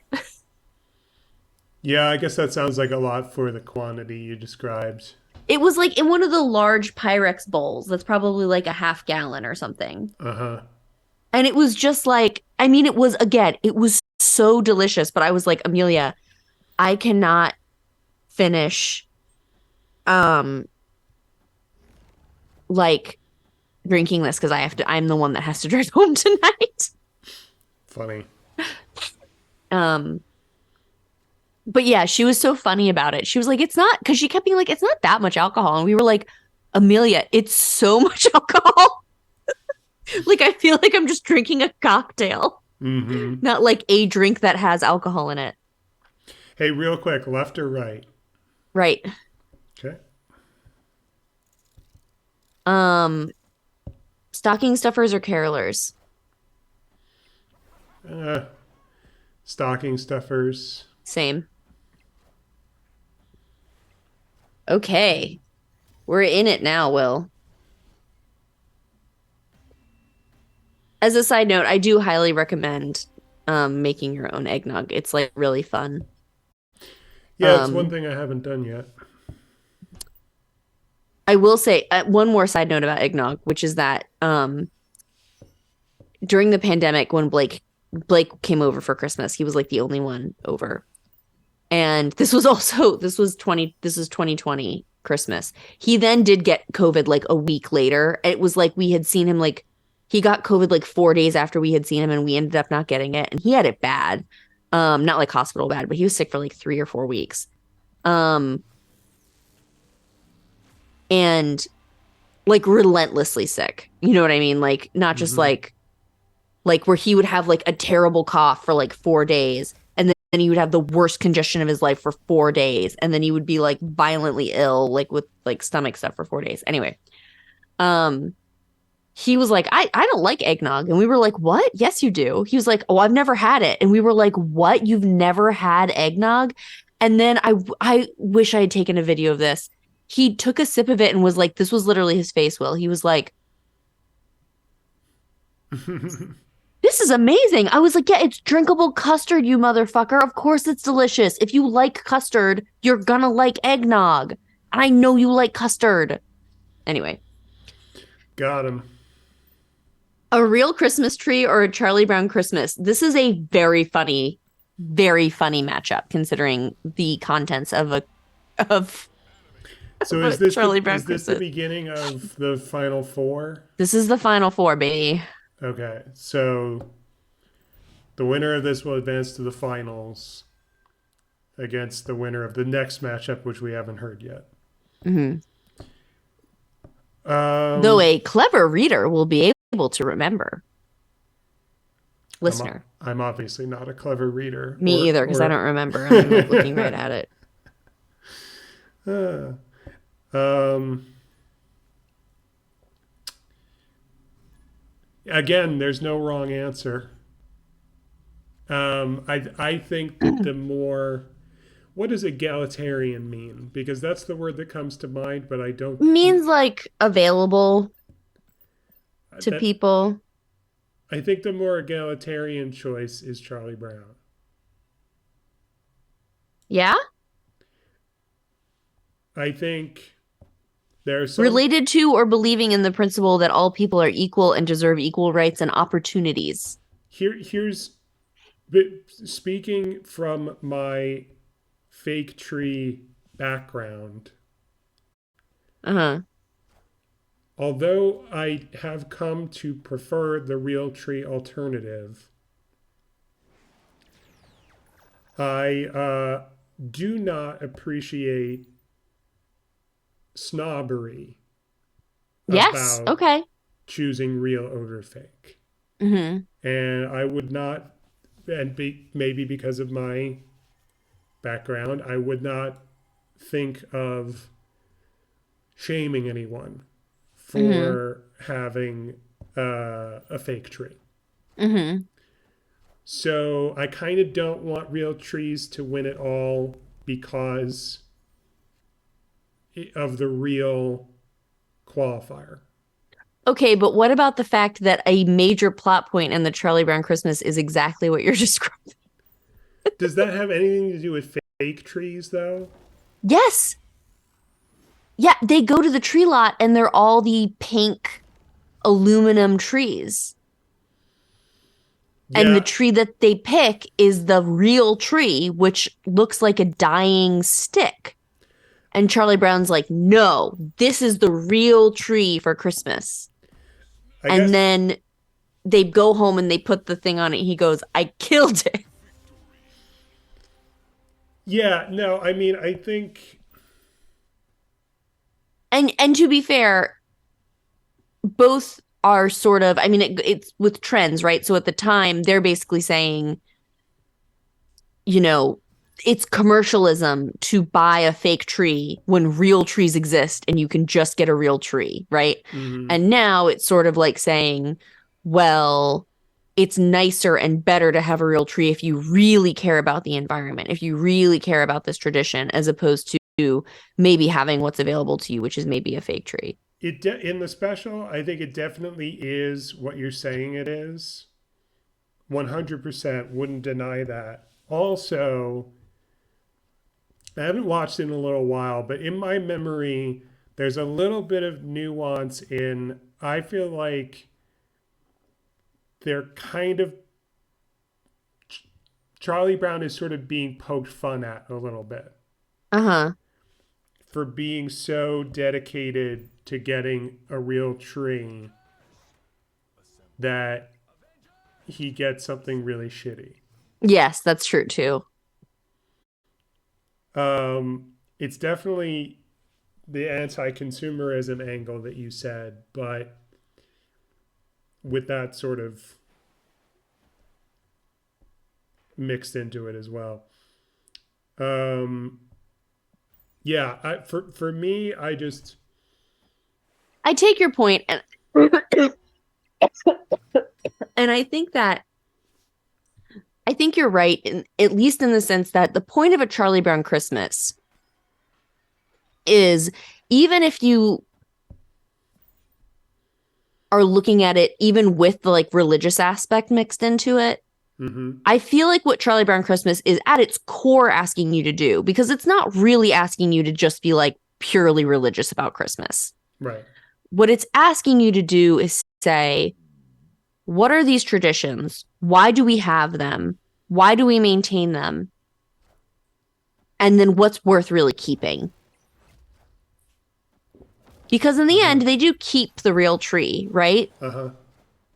Um, but it's through them realizing that they need to come together as a community and not be being a shit head to Charlie Brown. Yeah, well said. Sorry, I'm just doing a little math in my head real quick. And I'm getting a little cough drop because I've been doing all this chit chatting.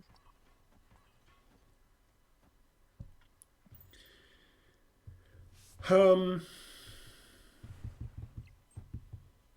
yeah, I think that, yeah, at the risk of repeating myself, the reason it's Charlie Brown for me is because some people are always going to have fake trees, Mm-hmm. and that's all right. I agree. A visit from St. Nicholas or stocking stuffers. Yeah, I think the poem I think the poem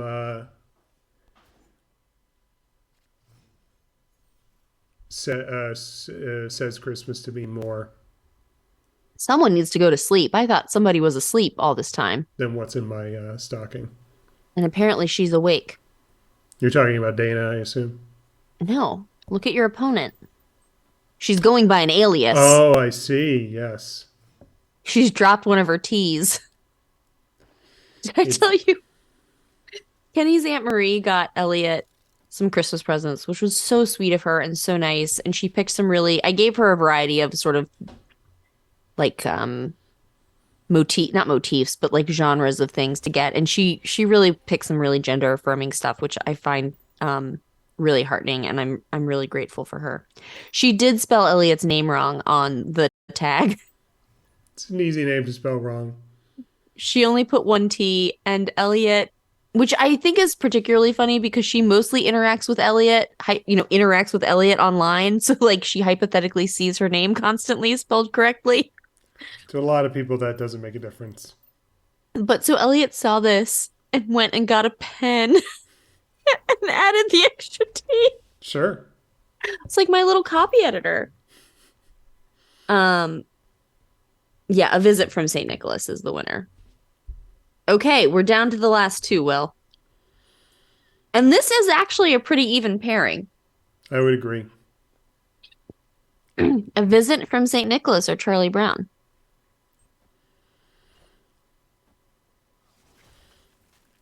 I I think that think it's Charlie Brown.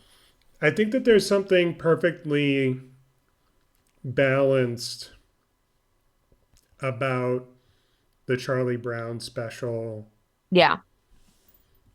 being so much about the meaning, the traditional meaning of Christmas, Hmm. while at the same time, it's a Peanuts TV. Like it itself is, you know, popular media to be consumed, right? Hmm. Um, so I think that the argument for the poem is that so much of the iconography of Christmas actually Hmm. originates from that, Hmm. including Santa's eight reindeer, Hmm. and if I'm not mistaken, his like wardrobe and like basically how he looks and everything. Hmm. But Though, side note, in the poem, it does say that his face is covered in soot, like that he's like fucking covered in soot, and you never see a representation of him just like fucking dirty as shit. that's a fair point. Yeah. Um, yeah. I guess in summation, I would say it's 2022. It's very almost 2023. Hmm. We live in the time of the answer is the Peanuts cartoon. The Peanuts cartoon has eclipsed the verse of Mr. Moore. I think too, and I know I've talked to you about this before, but the Charlie Brown cartoon is like well known and beloved, and you know, in some ways we're used to it now. But it was weird at the time Mm-hmm. for three specific reasons, which I know I've mentioned to you, but I'll say them again, which is that they used real children's voice actors, which they had not done that much before. That's right. They used jazz, which was like very weird to be using jazz. Mm-hmm. Some of the And then greatest music. they didn't have, and it's some of the best jazz you could ever listen to. Oh Yeah. yeah. Mm-hmm. And then they didn't have a laugh track, which was unheard of Right. at the time. Mm-hmm. Yeah. And it's not just that they don't have a laugh track, there are some silent moments in that special Mm-hmm. where there is not much happening. Yeah. And it's just like a heavy pause. Heavy And yeah, pause, kind of like the ones that Angie has. She's drinking her water. You might hear that in the background. I think I know you've sort of have already we've both sort of already touched on this too, but I think there is something to say about how it addresses the nuance of um I think it sort of says like we can have consumerism a little bit. Not like a little bit like as a treat, but like we this is what we live in, and if a tree is what makes you happy, then have the tree, but don't have the tree just because you feel like you have to have the tree. Right? I feel Mm-hmm. like there's some like nuance there. Mm-hmm. Um I saw a TikTok of this woman who was maybe in her like mid 20s and maybe even late 20s at this point, and her mom never let her open a bunch of her toys when she was a kid because they might be worth something one day, so she has all these like dolls and stuff, but they're hers and they're in her attic now, and her mom ended up adopting a much younger kid. And so now every year for Christmases and birthdays, she goes up to her attic and picks out a couple of these toys that she was not allowed to open and gives them to this girl, and they open them together and play with them together. And she said it's incredibly healing for her. Mm. Um, And I feel like that's part of the balance, right? It's like it's not the having of things, it's the appreciation of what we have to the fullest. Mm-hmm. So yeah, maybe you shouldn't take an unopened Barbie and set it on fire, but also don't leave it in the box for 20 years. Well, speaking of, it wouldn't be Christmas or Christmas time Hmm. without a spending spree, and that's what I'm Ooh, about to do. hell yeah. Of course, I'm not going to spend any real money, Hmm. but I have earned quite a lot of gold, which I Ooh. can spend on credits, Hmm. which I can use to update cards, Hmm. which will get me other rewards, some of which may be currencies, such as credits and gold, but also maybe collector tokens, which is what I'm really looking for. Yes, of course. Will we have a So Christmas miracle? let's spend as much as we can spend on credits.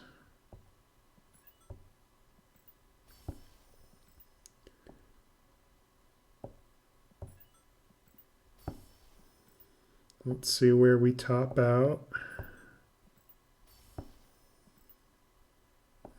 Okay.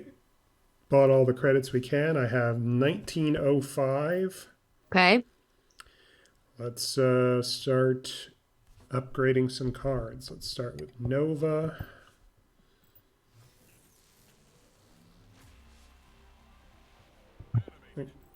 Actually, as I'm doing this, oh, let's see what's in the collector's reserve. Hey, it's 100 collector tokens. That's good. Yay. Where does that put us now? We're at, okay, I have 800. I need 200 more.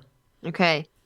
And I'm actually going to turn the sound effects way up because I just want to hear them with what little time we have left in this exercise. All right, let's upgrade Spectrum.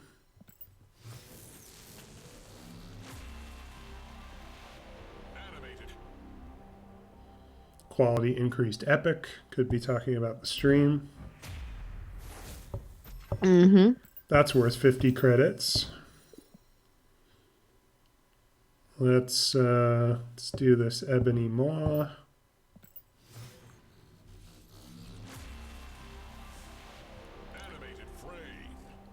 Quality increased Ultra. Nice. Got some boosters there for Sentinel, and in this collector's reserve was 200 gold. Oh ho Not what we were looking for, but I will take it anyway. ho. Those green Let's, arrows are like very striking. that shows that those cards are upgradable. Yes, Gonna but upgrade. it's really like quite a lot. Mm-hmm. It's Christmassy, you could say. Oh, by the way, I took my uh dress to be altered Mm-hmm. and it the main thing was that the sleeves didn't fit. This is my big problem now is with the shape of my body is that my arms are like proportionally larger than the middle part of me, I guess. And so the sleeves never fit on shit if they're not all like cut to be super wide. But when I went in, the lady was like, get into the dress. And I was like, where? And she was like, there. And she was pointing at what I thought was just a wall. And it turned out it was actually a three-sided room that was full of mirrors and had a Mm-hmm. curtain. And it was so mirrored that I literally thought I was looking at a wall. Ooh, And sorry. Got a new card. ooh, if a card moved last turn, this costs one. I'm gonna put this in my moves deck. Yeah, that would be good. Miles Morales. Sorry, you were saying? Um, but then she also came up with some other alterations for the middle to make it fit better, which will be great. I've never had a dress actually altered to fit me, including my wedding dress. Nice. Uh, but then she cut off the sleeves. Like she didn't hem them, but she just like cut them off like while I was wearing the dress. Mm-hmm. And immediately the dress fit me better. And I was like, oh, thank God. There you go. But when she told me that I could just walk into this, what I thought was a wall, I was like, I like made a little yelp and she was like, yeah, it's a room. And I was like, I thought it was a wall. And she thought that was very funny. Mm-hmm. She's not wrong. Her name is Mai. Mei. She was very nice.